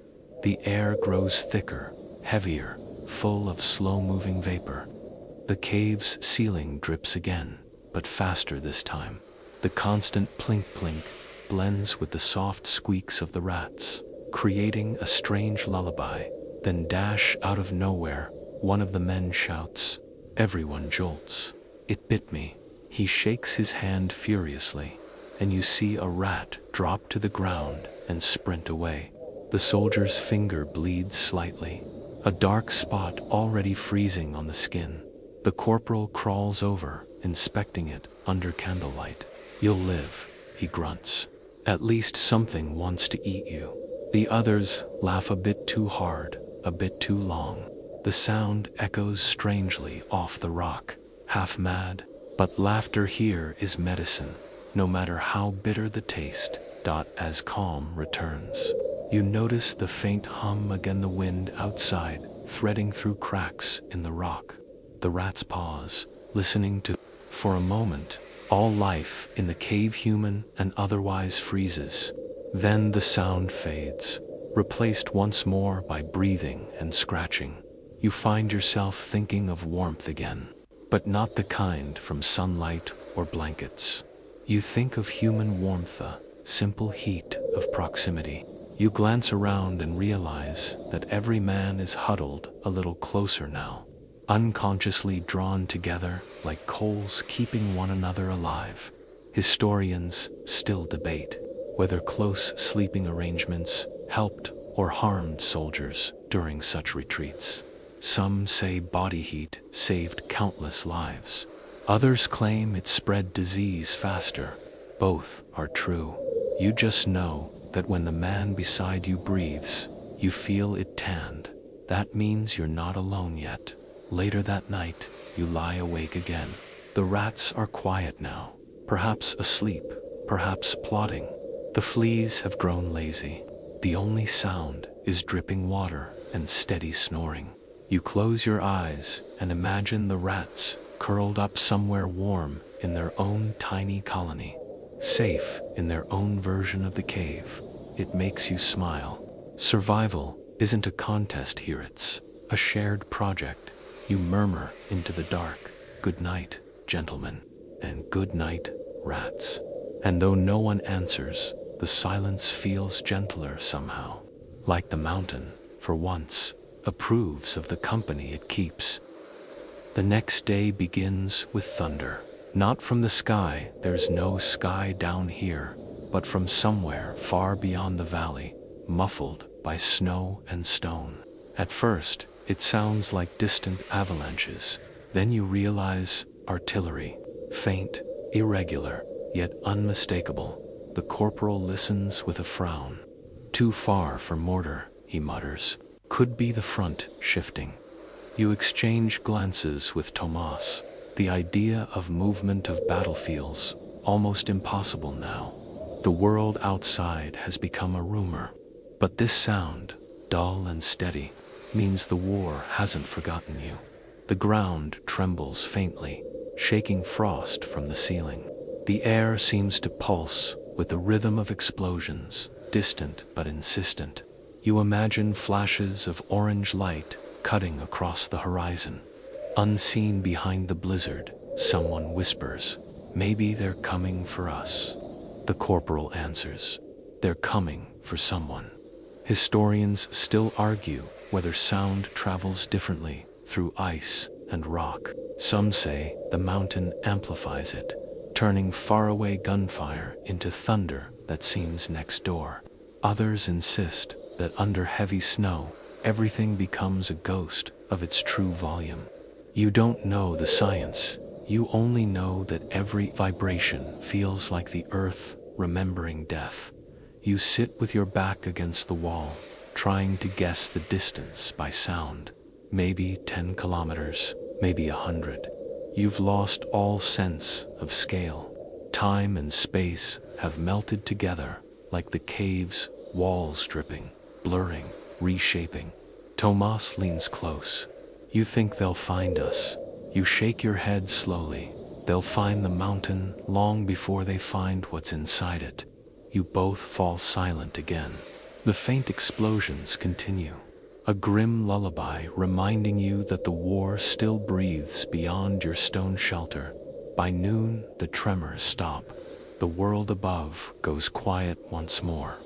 But the silence that follows feels heavier than before, as if the mountain itself is waiting for an aftershock. Then you hear something new. Crunch, crunch, crunch. Boots, snow, outside. Every head turns toward the cave entrance.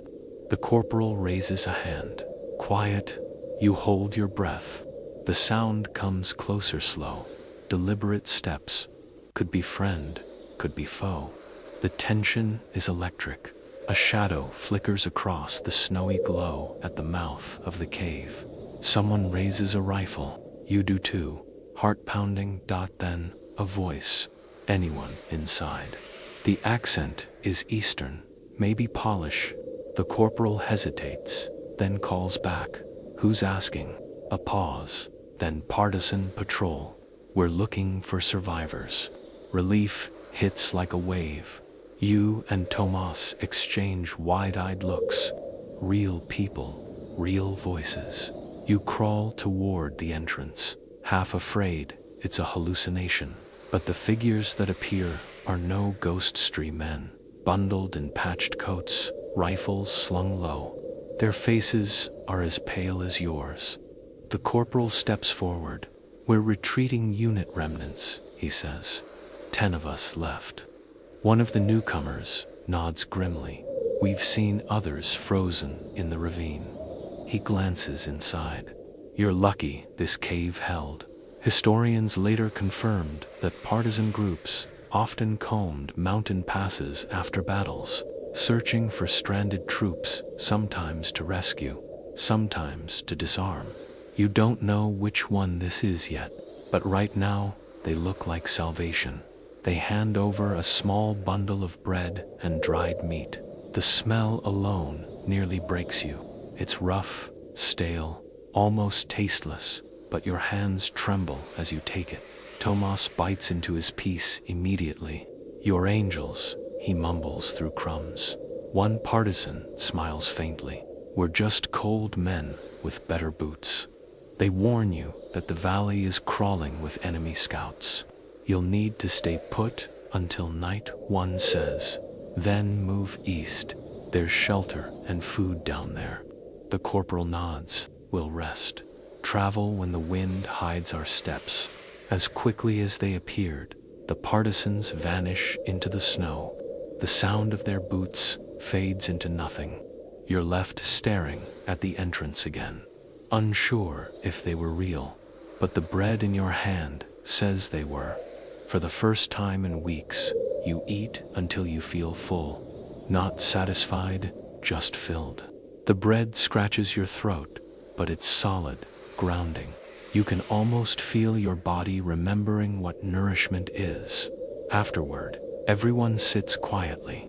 No one speaks of leaving yet, but hope moves through the group like a warm current. Even the air seems lighter. You pull out your photograph again and hold it near the candlelight. The faces seem brighter now, less like ghosts. You whisper, "We might actually get out." Tomas nudges you, "Don't jinx it." Historians later wrote that hope in these winter refuges was a double-edged sword. It gave men the strength to move, but also made the waiting unbearable. You can feel that truth already. The cave, once protective, now feels smaller, hungrier, as if it resents the thought of you leaving. Evening falls. The distant thunder of artillery begins again, faint but steady. You pull your coat tighter, listening. Every boom sounds farther away this time. Maybe it's imagination. Maybe the front really is moving east. As you lie back on your straw bedding, Tomas whispers, "What will you do when you get out?" You think for a moment. "Sleep," you say. "Somewhere that doesn't echo." He smiles. "You dream too small. Small dreams survive the cold." He chuckles softly, and soon the sound of his laughter blends into the mountain's quiet hum. You close your eyes, clutching the thought of movement, of direction, of after. Outside, snow begins to fall again, gently this time. It seals the entrance in soft, white silence, as if the mountain itself is tucking you in. You don't sleep deeply that night. The thought of rescue, of movement turns your mind restless. Every time you close your eyes, you imagine footsteps in the snow, the partisans' faces, the way they said, "We'll meet again." The words loop like a song you can't stop humming. When you do drift off, it isn't long. You wake to cold light filtering through the entrance. The snow has sealed most of it, leaving only a faint silver triangle on the floor. The air is heavy with the smell of damp leather, smoke, and breath. You stretch and realize something's wrong.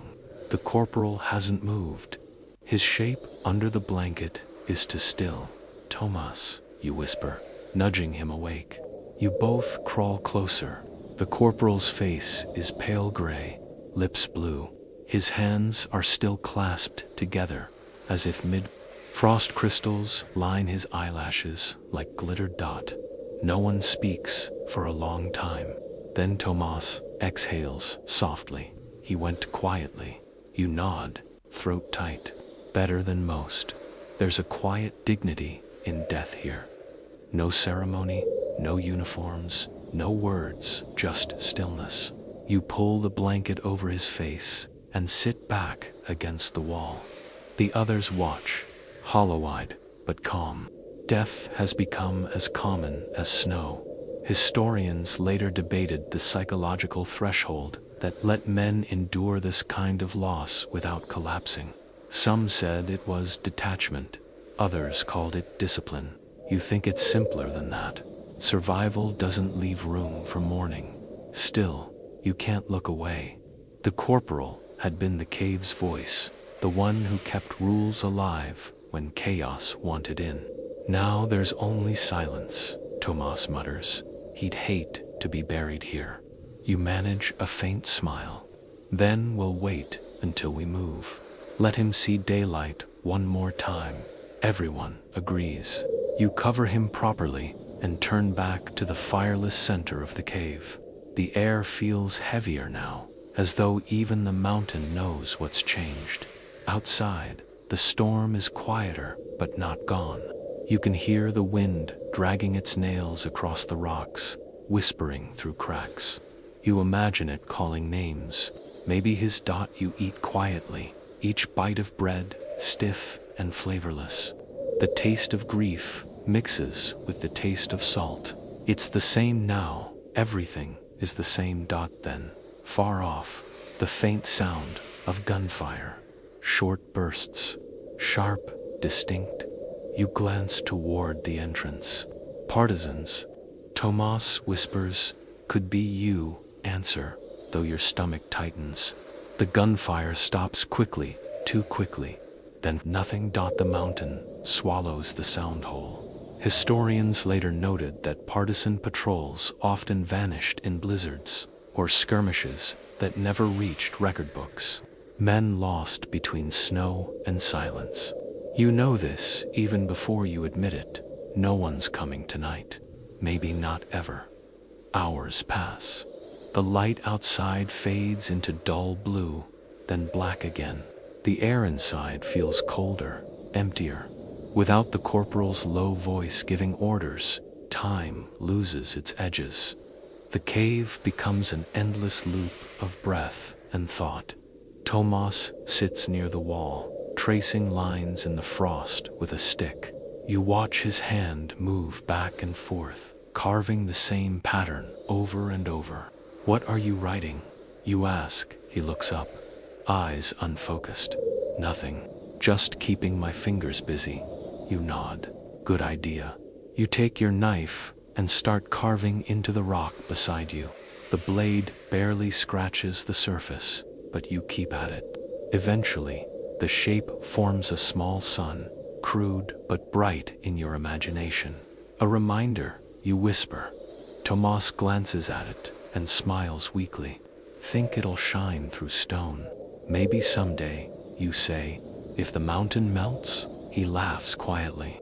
The sound echoes around the chamber, bouncing back, softer, smaller, like a child's laugh returning home. Night deepens. The temperature drops sharply. Even your breath feels brittle. You huddle close to Tomas, the two of you sharing what little warmth remains. You whisper memories to each other, not of war, but of ordinary things. Warm kitchens, schoolyards, summer rain. Remember the smell of bread when it just starts to brown, Tomas says. You close your eyes, and butter melting on top. He smiles. We'll eat like kings when this ends. The phrase, when this ends, hangs in the air. You both let it linger, fragile as the last candle flame that burned out days ago. Historians still debate whether hope prolongs life or merely sweetens the inevitable. You think it's both. Hope is oxygen. Even if it burns out, it leaves warmth behind. Sometime near midnight, the ceiling groans, again a long, deep sound, like a sigh. Everyone looks up, but no one moves. You've learned that the mountain complains constantly, like an old god turning in its sleep. You whisper to it, we're still here. Don't forget us. The wind answers with a hollow whistle through the cracks. When you finally drift into uneasy sleep, your dreams are full of light sunlight this time, but pale and cold. You're walking uphill, following the corporal's shape through snow, his footprints glowing faintly. You call after him, but he doesn't turn. You wake with tears frozen on your cheeks. Tomas is still beside you, breathing faintly. The air smells faintly of iron again. You don't want to think about what that means. You whisper into the quiet. Morning will come. The mountain doesn't answer. It only creaks softly, as if shifting its great weight to make room for one more dreamer beneath the ice. Morning arrives quietly, if it can still be called morning. The faint light seeping through the cave entrance feels thinner than before, blue and distant, like light from another world. The air is still, too still, heavy with the smell of old smoke and cold stone. You open your eyes slowly, hearing nothing but breathing. Tomas is already awake, sitting cross-legged beside the corporal's covered body. He's talking softly, words too low to make out. You wait until he finishes before saying anything. What did you tell him? You ask. He looks up and shrugs. That we'll take him outside today, that he shouldn't worry. You nod. Good. No one argues. You all know what has to be done. It takes nearly an hour to chip through the snow sealing the entrance. The cold outside bites hard, so sharp it makes your teeth ache. You and Tomas drag the corporal's body to the opening, wrapped in the same blanket that used to keep him alive. The snow gleams painfully white beneath the morning's weak sun. You lay him down gently. The wind catches the edge of the blanket, flapping it once like a flag. Tomas pins it with a stone. No one speaks. Historians later wrote that makeshift burials during winter retreats often took place without prayers. Words froze faster than bodies. Men believed silence was better. The mountain itself would remember. You hope that's true. You don't want to give the cold the satisfaction of stealing his name. When you step back inside, the warmth, if it can be called, that feels almost suffocating. The cave breathes differently now, heavier, like a lung half collapsed. 10 men are now 9, Tomas says softly. He looked peaceful. You nod. He was tired of being in charge. You sit together for a while, the two of you not talking. It's strange how grief changes shape here, less of a wound, more of a slow ache that seeps into the walls. The mountain absorbs everything eventually. Sound, warmth, and now memory. Later that day, someone starts humming again. The tune wavers at first, uncertain, but others join. It's the same melody that's been echoing through this place for days, the one the wind always seems to finish. You add your voice to, low and steady. For a few minutes, the cave fills with harmony, rough, uneven, but real. You catch yourself smiling, which feels almost scandalous. But that's what survival does, it sneaks joy into places where joy shouldn't fit. Afterward, Tomas looks at you. When we leave tonight, he says quietly, I'm taking something with me. You raise an eyebrow. The candle stub. He shakes his head. No, this. He points upward, toward the faintly glowing frost veins that run along the ceiling. That color. I want to remember that color. You follow his gaze. The frost reflects what little daylight sneaks through the entrance bell, blue fading into silver. It looks fragile, almost holy. Looks like the sky trapped inside stone, you say. He smiles. Exactly. Historians would later note that trapped soldiers often fixated on tiny visual details, the way frost formed, the hue of smoke, the shimmer of ice under candlelight anchors for sanity. You realize you've done the same. These small pieces of beauty are your proof that the world still exists beyond the snow. Evening arrives quietly. The storm outside has settled into a slow, whispering wind. You can almost hear the trees creaking far below. Bending under the weight of ice, you start packing what little you have. Your knife, the photograph, half a loaf of bread, hard as stone. Tomas ties his boots, checks his rifle, and mutters, if we find those partisans again, I'm hugging them. Just make sure they don't shoot you first, you say. Smiling faintly, the men gather near the entrance. No speeches, no plans, just a shared look that says enough waiting. Before leaving, you glance back one last time. The cave looks smaller now, the corners darker, the ceiling lower. It's not a shelter anymore, it's a memory. You whisper, thank you, and mean it. Historians still debate whether these caves were tombs or wombs, places of death or rebirth. Standing here, you decide they were both. You came as soldiers and are leaving as something else, quieter, older, maybe even grateful. Outside, the air stings your face, but it's a good kind of pain, proof that you're still here. You take one step, then another, your boots crunching through snow that glitters under starlight. The world feels vast again, terrifying and magnificent. Behind you, the cave exhales a final puff of mist, like a sigh. Then it's silent. You turn to Tomas. East, you say east, he nods. The two of you start walking. The snow glows faintly blue beneath the moon, and every step feels like an act of defiance. After a few minutes, Tomas breaks the quiet. Do you think the mountain will miss us? You smile. Maybe, but mountains don't hold grudges. Good, he says, pulling his scarf tighter. Then I'll send it a postcard. You both laugh softly. The sound carries into the dark, caught by the wind, and vanishes into the night. Behind you, the cave grows smaller until it's just a shadow in the snow, a scar in the mountain's skin, soon to be covered by the next storm. You keep walking east, one step, then another. The first thing you notice outside is how loud the world feels again. The snow crunches underfoot like brittle glass, and every step echoes down the valley. After weeks inside that muted stone lung, even the smallest sound feels enormous. You and Tomas move cautiously, shoulders hunched against the wind. The night sky is clear, so clear it almost hurts to look at.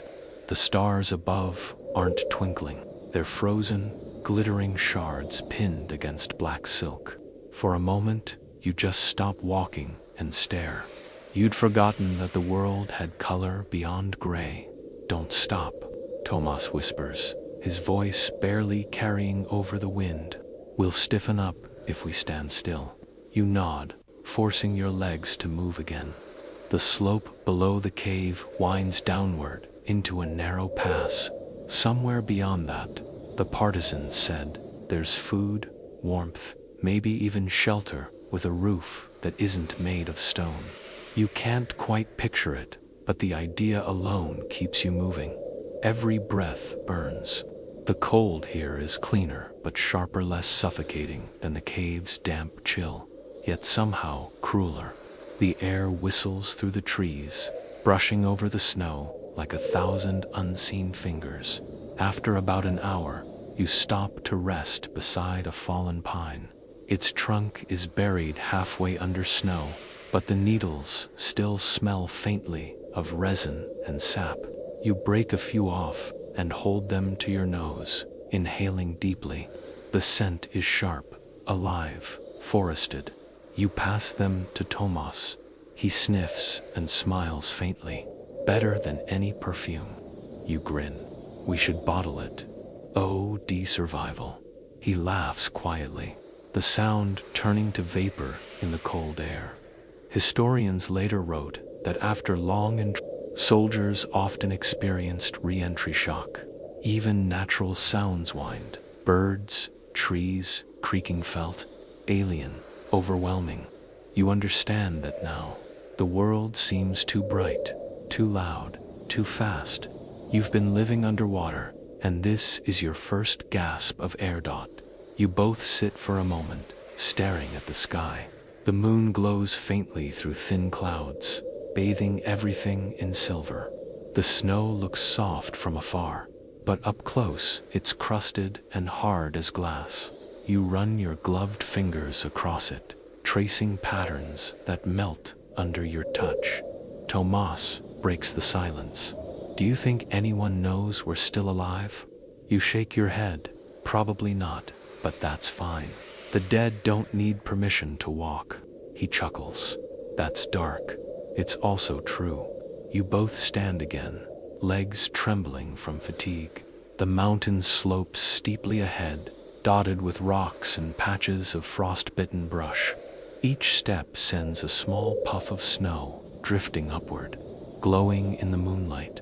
Halfway down, you hear it, a faint, rhythmic thump. Thump, thump. You freeze. Tomas raises a hand, tilting his head. It sounds mechanical, distant, maybe a few ridges away. Engines, he whispers. Could be trucks, you say. or tanks? Hard to tell through the snow. You crouch behind a rock, listening. The sound fades, then returns. It's hard to tell if it's real or just the mountain echoing. Eventually, it stops altogether, leaving only the whisper of wind. Probably nothing, Tomas murmurs. You nod, though unease lingers in your chest. Probably. Historians still debate how often hallucination plagued soldiers during prolonged cold exposure. Some swore they heard distant battles, bells, even laughter in the snow. Scientists later blamed it on the way sound travels through frozen air, warping distance, bending echoes. But you can't shake the feeling that the mountain still remembers every sound ever made within it, replaying them when it grows lonely. You keep walking. Your legs feel heavier with each step, the slope endless. Every few minutes, you look back up toward the cave now, just a black scar in the white mountainside. It feels strange to see it from the outside, small and unthreatening. For weeks, it had been your universe. Now, it's barely a dot. Tomas stops suddenly and crouches. Tracks, he whispers. In the moonlight, you can see them clearly. Boot prints, half filled with fresh snow, leading east. There are several sets recent, maybe less than a day old. The partisans, or someone else. You both kneel, examining them. The stride looks hurried. Some prints drag slightly, as if someone was limping. Could be them, Tomas says. They said they'd circle back. You nod, though the unease in your stomach tightens. Or it could be anyone. You follow the tracks anyway. The idea of any people, pulls you forward like a magnet. The valley narrows, the air colder still. Frost crystals swirl in the moonlight, tiny diamonds carried by invisible hands. After another hour, you spot movement ahead, a small, dark shape against the snow. Your heart leaps until you realize it's just a tree, half buried under drift. You exhale sharply. Hope, like fire, burns quickest when oxygen's low. You and Tomas decide to rest again, ducking into the lee of a boulder. He passes you the last of the bread. You break it in half and chew slowly, your jaw aching from the effort. When you finish, you lean back and stare upward. The stars look close enough to touch. You whisper, if heaven has a door, it's probably up there. Tomas smiles faintly. Let's not knock yet. Historians often described how men emerging from months of confinement reported an almost spiritual reaction to open air, the sky becoming a kind of religion. You understand now. After all that darkness, even the cold stars feel merciful before sleeping. You both cover yourselves with snow for warmth, the trick learned from older soldiers. It's counterintuitive, but works. The snow traps heat better than wind. As you settle into the icy blanket, you realize you're smiling again. You know, Tomas murmurs, eyes half closed. If someone told me a month ago I'd call snow comfortable, I'd have hit them. You laugh softly, and now I'd thank them for the warning. The wind hums low through the valley. You close your eyes, letting its song carry you halfway between waking and dreaming. The last thought before you drift off is simple, almost childish. We made it out, and for now, that's enough. When you wake, the world has turned white again. Not the clean silver blue of moonlit snow, but the blinding, shapeless white of a new blizzard. It's everywhere above, around, inside your eyes. You can't tell sky from earth. Tomas is already half buried beside you, snow crusted over his coat and lashes. He stirs as you brush him off, still alive. You ask softly. He grins weakly. Unfortunately, you both sit up, blinking through the white haze. The storm howls, but not angrily this time. It's slower, steadier, like a tired creature breathing deeply. You can feel its rhythm in your chest. We need to move, Tomas says. Which way? East, still. Always east. You nod, but the direction means nothing now. The landscape has vanished.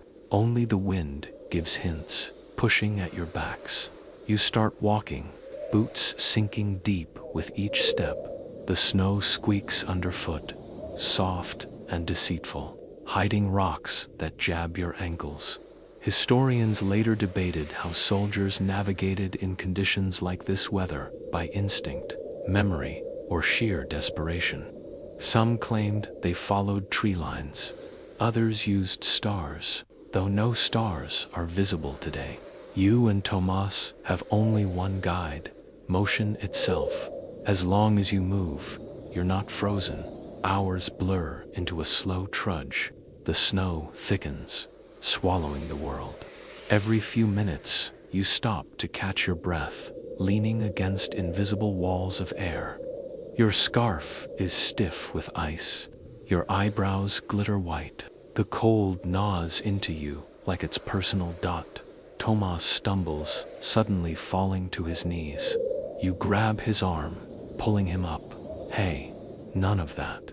I'm fine, he mutters, though his face is pale. You're not fine, you say. No one's fine. Keep moving anyway. He nods, but you can tell he's fading. His steps lag. His words slur slightly. You know the signs too well. The cold is winning. You both spot a dark shape ahead, blurry at first, then clearer as you approach. A tree, half dead and skeletal, rising from the snow like a black bone. Its trunk is split open, hollowed by lightning or time. You glance inside. It's big enough for two, barely. Here, you say, we'll rest. You crawl into the hollow, pressing shoulder to shoulder. The wood smells faintly burnt, oddly comforting. The wind outside roars, but in here it's muffled, softer, like distant surf. Tomas leans his head back and exhales. This counts as luxury, right? You grin. 5 stars. Comes with central heating if you light it on fire. Tempting. You sit there in the dim light, the storm hissing outside. The silence between gusts feels immense, like you're sitting inside the world's slow heartbeat. You pull the last crust of bread from your pocket and hand it to him. Split it. He shakes his head. You eat, shut up, and chew. He laughs quietly and obeys. The crumbs stick to his gloves. You both eat slowly, not for hunger, but ritual. The act of chewing means you're still human. Historians later discovered notes from soldiers, describing moments exactly like this. 2 men, 1 crust, 1 silence. They called it communion without God. You can see why. There's a holiness in sharing the last thing you have. The storm eases for a moment. Through a gap in the white veil, you see movement, dark shapes far below, small as ants. At first, you think it's shadows, but then you realize people. A column moving through the valley. You squint. The shapes are too orderly to be refugees. The line snakes across the snow, slow and deliberate. Soldiers, hundreds of them. It's impossible to tell which side. Tomas sees them too. Could be ours, he whispers. Could be anyone's. You both watch as the column disappears into the fog again, leaving only tracks. The sight is oddly humbling. The world outside your cave hadn't stopped. It just kept marching without you. You think of historians again, how they'll study this war from their warm offices, tracing lines on maps, deciding which ridge belonged to whom. None of them will imagine what it smelled like inside a hollow tree at 40 below. None will know the color of silence here. Tomas leans his head against the wood. You ever think we'll tell anyone about this? You shake your head. No one would believe it. He chuckles faintly. Good. Let it stay unbelievable. The blizzard thickens again, sealing you inside the white cocoon. The tree creaks around you, but holds. You listen to its groan, the same sound the cave made when it shifted under weight. Every shelter speaks the same language. You think, stone or wood, they both want to protect, even as they crack. You feel drowsy. The air inside the hollow has warmed slightly from your combined breath. Tomas's shoulder presses into yours. "Wake me in an hour," he murmurs. "Sure," you lie. You know if either of you sleeps too long, you might not wake again, but you let him rest. You listen to the wind's slow exhale, the wood's deep sighs. Your heart beats steady but soft. You think of the cave, of its dripping music and quiet breath. You wonder if it feels empty now, without you. Then you imagine it sealing itself shut with snow, erasing all trace that you were ever there. Somehow, that thought feels right. Historians still argue whether survival in such retreats was strategy or sheer luck. You lean toward luck, and a stubborn refusal to stop breathing. The wind howls louder, then softens again. The storm begins to drift east, the way you're supposed to go. You whisper to the sleeping Tomas, "We follow the wind tomorrow, east, like always." Outside, the first hint of dawn, just a pale blush behind the clouds, touches the horizon. You watch it through a crack in the bark. The light looks almost golden. You'd forgotten how beautiful that color was. When you open your eyes again, the light is real, not moonlight, not illusion, but morning. Pale gold edges the snowdrifts and paints the hollow tree's rim. For the first time in what feels like centuries, you can see color that isn't blue or gray. Tomas is already awake, shivering but smiling faintly. "Told you I'd make it," he says. "You were snoring loud enough to scare the storm away," you reply. The air is still bitter, but something in it has changed. It smells thinner, cleaner, like the cold after rain. You both crawl out of the hollow and blink against the glare. The whole valley below lies under a new crust of snow that sparkles as if dusted with ground glass. You can see the faint trail of the marching column from yesterday already, half erased by wind. Tomas stretches and says quietly, "Guess the world decided to keep existing after all. Generous of it," you mutter. Rubbing your hands, you start walking again, following the faint line eastward. The crunch of boots is the only sound. Each step leaves a perfect print that the wind immediately begins to fill, erasing you almost as fast as you move. You think of the cave, how even that place will vanish soon, sealed forever beneath snow and memory. After an hour, the cold begins to seep deeper again. The air tastes of iron and pine resin.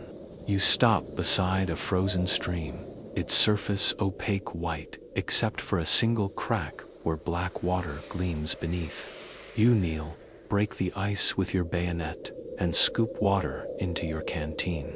It's so cold it burns. You drink anyway. Historians later wrote that soldiers during winter retreats described this first drink of thawed water as liquid life. They said it tasted of stone, air, and stubbornness. You can confirm that. It tastes like not giving up. Tomas crouches beside you. You ever think about how it'll sound when the war's over? You blink. Sound. Yeah, I keep trying to remember what peace sounds like. You think about it for a long moment. Maybe, like this stream, you say finally, moving, but not exploding. He laughs softly. Good enough for me. You both rest a while, watching the tiny thread of water run beneath the ice. Its sound is delicate but steady, the same rhythm as breath. You realize that all these weeks you've been surrounded by versions of that sound, dripping caves, wind through cracks, your own lungs working overtime. The earth has been whispering the same message the whole time. Keep flowing. When you start moving again, the forest thickens. The trees here are taller, their trunks black with moisture. The snow is softer underfoot, occasionally collapsing into hidden pits that swallow your legs to the knee. You curse quietly. Tomas chuckles behind you. Feels like walking through pillows, he says. Pillows filled with knives, you answer. He laughs, again a real, deep laugh that startles even him. The echo dances between the trees, startling a crow from a nearby branch. The bird erupts into the air, flapping hard, scattering snow in a glittering spray. You both stop, watching it climb into the pale sky. Its caw cuts through the silence like a promise. Historians who studied survivor testimonies noted that many remembered a single sound or image that marked the moment they realized they'd live. For some, it was fire. For others, sunlight. For you, it's this crow-black against white, moving upward. You walk until your legs tremble. The slope evens out, and through the trees you glimpse something unbelievable. Smoke. Thin, gray, rising straight up. Not from battle too calm, to even from a chimney.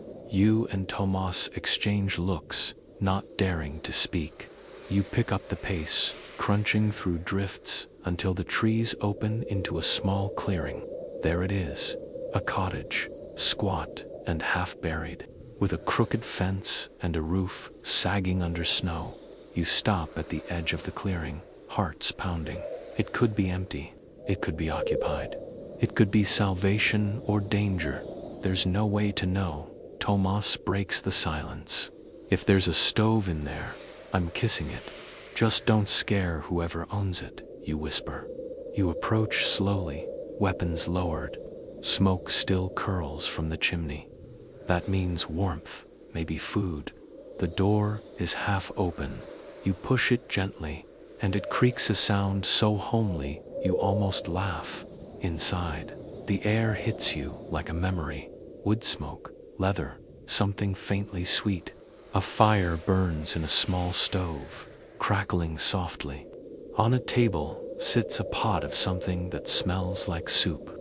Real soup. No one is there.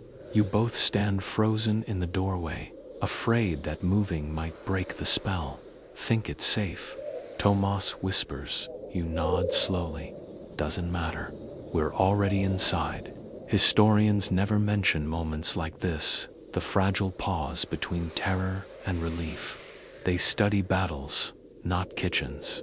But standing here, with heat on your face and steam in your lungs, you realize that warmth itself can be history. You take off your gloves, hold your hands toward the stove, and almost cry at the sting of returning blood. Tomas laughs again, a sound closer to joy than madness this time. For the first time since the retreat began, you both sit down on chairs that don't shift or crumble. You breathe, the fire hums. Outside, snow continues to fall, slow and harmless, and for one long golden moment, the war feels 100 miles away. The first sip of soup nearly breaks you. It's simple, just water, onions, and something that might once have been potatoes, but the taste floods your body like sunlight. You grip the tin bowl in both hands, letting the heat sting your palms, afraid that if you blink, it might disappear. Tomas eats silently beside you. His face is hollow and raw, but his eyes shine with a kind of wonder. Hot food, he whispers. We've rediscovered civilization. You laugh softly, almost a wheeze. Anthropologists will study this moment. He grins, dipping his bread into the broth. Chapter 1. Man encounters boiling water. The cabin creaks gently in the wind. The fire hums. The smell of smoke, salt, and wood oil fills the era symphony of life after silence. You can almost feel the frost melting off your soul. After a while, Tomas leans back and sighs. If this is heaven, it smells better than I imagined. You smile faintly. Careful, you'll jinx it. Historians later described how warmth could shock the body after long exposure to cold blood rushing too fast. Hearts skipping beats. They called it reperfusion trauma. You call it joy that hurts a little. When your bowl is empty, you set it on the table, afraid to ask who made the soup. Someone must live here. The single bed in the corner is neatly made. A coat hangs by the door. There are boot prints on the floor, small ones, maybe a woman's or a child's. You glance at Tomas. Whoever lives here might come back. He nods. Then we thank them and go. But I'm not leaving until I can feel my toes again. You both move closer to the stove, boots steaming. The warmth crawls into you slowly, painfully, reviving every nerve that winter had put to sleep. It feels like resurrection. For the first time in weeks, you take off your coat fully. The weight of it hits you when it falls, a layer of grime, ice, and exhaustion left behind on the floor. Your shirt sticks to your skin, damp and rank, but even that feels human again. You notice something else on the wall, a crucifix, hand-carved from dark wood. Next to it, a photograph faded, framed in tin. A family, 2 adults, a little boy. You stare for a long time, heart twisting. They look like ghosts from a parallel world, untouched by snow or hunger. Tomas joins you. You think they made it out? You shrugged. Someone had to make this soup. He nods. Then maybe they'll make it back. You both fall silent, each lost in thought. Outside, wind scrapes against the shutters. The fire pops softly, throwing shadows across the wooden walls. The light turns the room amber, almost sacred. You realize how alien warmth has become to your senses. The colors feel too rich, the air too soft. Even the smell of wood seems decadent. The cave was protection. This is forgiveness. Historians would later debate whether small acts of survival, like finding shelter or food, counted as victories in the grand strategy of war. You decide they do. Empires crumble, but this soup will stay with you forever. You check your pockets, instinctively counting supplies. A few bullets, a knife, the photograph, the letter, still there. The last candle stub too. You place it gently on the table beside the stove. Tomas notices and smiles. Keeping souvenirs. Keeping promises, you reply. You both sit quietly for a while. The sound of the fire becomes hypnotic, a rhythm older than war itself. You close your eyes, and, for the first time since the retreat began, you don't see snow or caves. When you drift off, you see sunlight glinting on fields, the way it used to before everything froze. When you wake again, the fire has dimmed but not died. The storm outside has faded to a soft hush. The air inside the cabin is golden gray, heavy with warmth and sleep. Tomas is sitting by the window, watching the snow. Someone's coming, he says quietly. You join him. 2 figures move through the trees, silhouettes against the pale morning. They're carrying rifles. Your heart clenches. You can't tell if they're friendly or not. You and Tomas exchange a single look, a wordless agreement. You step back, hands visible, ready to speak before shoot. The door opens slowly. The 2 men who step inside wear the same patchwork coats as the partisans. One of them, the older one, smiles when he sees you. So you found it, he says in Polish-accented Russian. The cottage still stands. You exhale slowly. We didn't touch much, just borrowed warmth. The man nods. That's what it's here for. My family lived here before the war. When we left, I promised it would shelter whoever needed it. You glance at the crucifix, then back at him. You kept your promise, he shrugs. The mountain keeps all promises, eventually. Historians later wrote that such partisan cabins existed all across the Carpathian's tiny sanctuaries, stocked with food, blankets, and prayers for strangers. Few ever found them. You wonder how many men froze a few kilometers away, never knowing salvation was this close. The older man gestures to the door. You should come with us.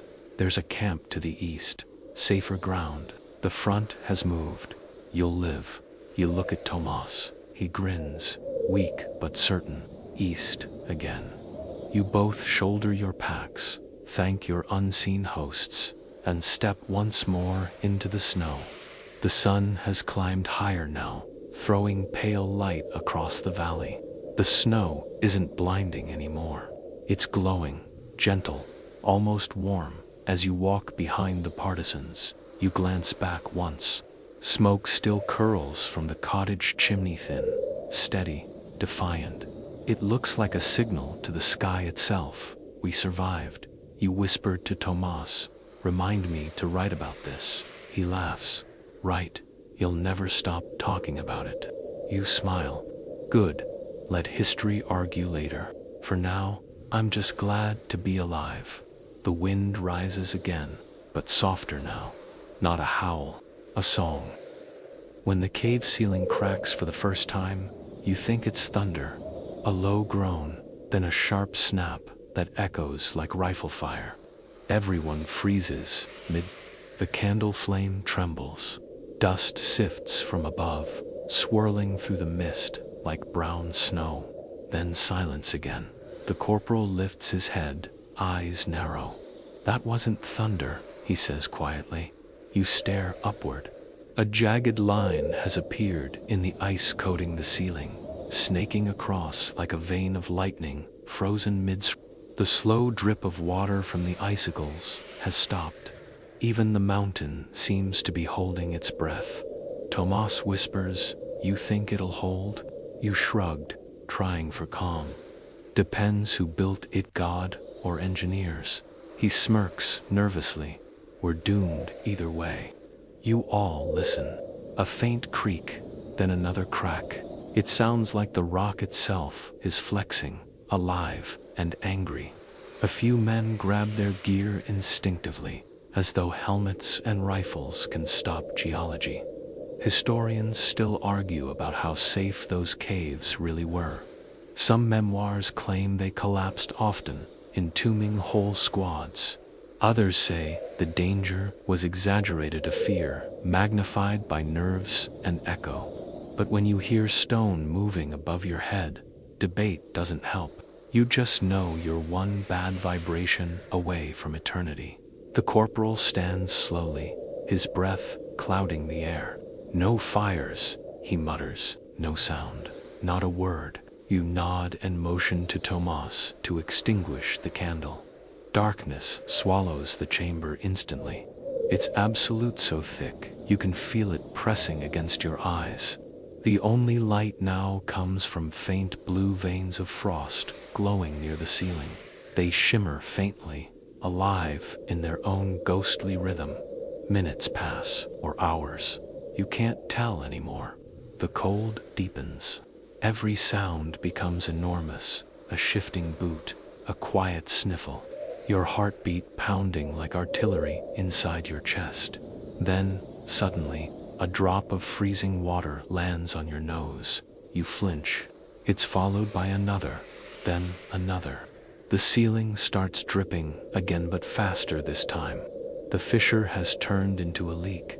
Get to the wall, the corporal hisses. Everyone scrambles backward, pressing flat against the rock. You can't see them, but you hear the shuffle of boots, the rustle of fabric. You crouch low, covering your head instinctively. Another crack. You follow the two partisans down a narrow forest path, the snow crunching softly beneath your boots. The morning sun filters through the bare trees, casting long gold stripes across the drifts. It's the first light that doesn't hurt your eyes. The first that feels like it belongs to the living. Tomas walks beside you, his steps slow but steady. Funny, he says quietly. It's warmer down here, but I still can't feel my fingers. Don't worry, you answer, smiling. They'll hurt like hell once the blood remembers them. The partisans move quickly, but with purpose, pausing now and then to listen. The forest is quiet, except for the whisper of wind and the distant trickle of thawing streams. Every sound feels strange liquid, alive. Mercifully, not the cave's dripping echo. After about an hour, the path widens into a clearing. Smoke rises again, this time thicker, from several chimneys. A cluster of huts stands half buried in snow, their roofs sagging under the weight. You catch the faint scent of wood and cooked cabbage. Civilization, or what's left of it. One of the partisans, an older man with a scarf wrapped around his beard, turns to you and says, "This is as far as the enemy comes. We keep a few fires, but not enough to be seen from above." You nod. "How many of you are left?" "Enough to keep going," he replies simply. Historians would later call these partisan outposts ghost villages. They were barely on maps small, transient shelters hidden in the folds of mountains, where war paused just long enough for men to remember they were human. Inside one of the huts, you're greeted by a warmth that smells of pine and bread. Someone hands you a mug of hot water mixed with something herbal. You drink it slowly, feeling the heat spread through your chest like sunlight filtered through skin. Tomas sighs and sinks onto a stool. "I forgot what sitting down without freezing feels like." The partisan chuckles. "You'll remember quickly. Eat, rest, talk later." You do. The bread is coarse but warm, the first thing that doesn't break your teeth in weeks. Every bite is a small resurrection. Later, you find yourself standing outside, staring eastward. The sun has risen high enough to turn the snow pale gold. The mountain behind you looms dark and distant, its jagged mouth, the cave now invisible under fresh snow. You can almost imagine it sleeping again, full of secrets, holding the silence you left behind. Tomas joins you, holding a tin cup of soup. "I can't stop thinking about that cave," he says. "Feels wrong leaving it there." You nod. "It'll outlive us all. Maybe it prefers being alone." He smiles faintly. "Still, feels like we should have said goodbye properly." You look at the horizon, the long sweep of white and gray stretching into blue. "Maybe surviving is goodbye," you say. Historians still debate how many soldiers truly made it out from retreats like yours. How many caves still cradle bones beneath ice? Some say thousands, others dozens, but they can't count what really survived. The tiny memories, the jokes whispered in darkness, the sound of men breathing together through fear. That night, the partisans let you and Tomas sleep near the central fire. It's the first time you've slept without stone pressing against your back.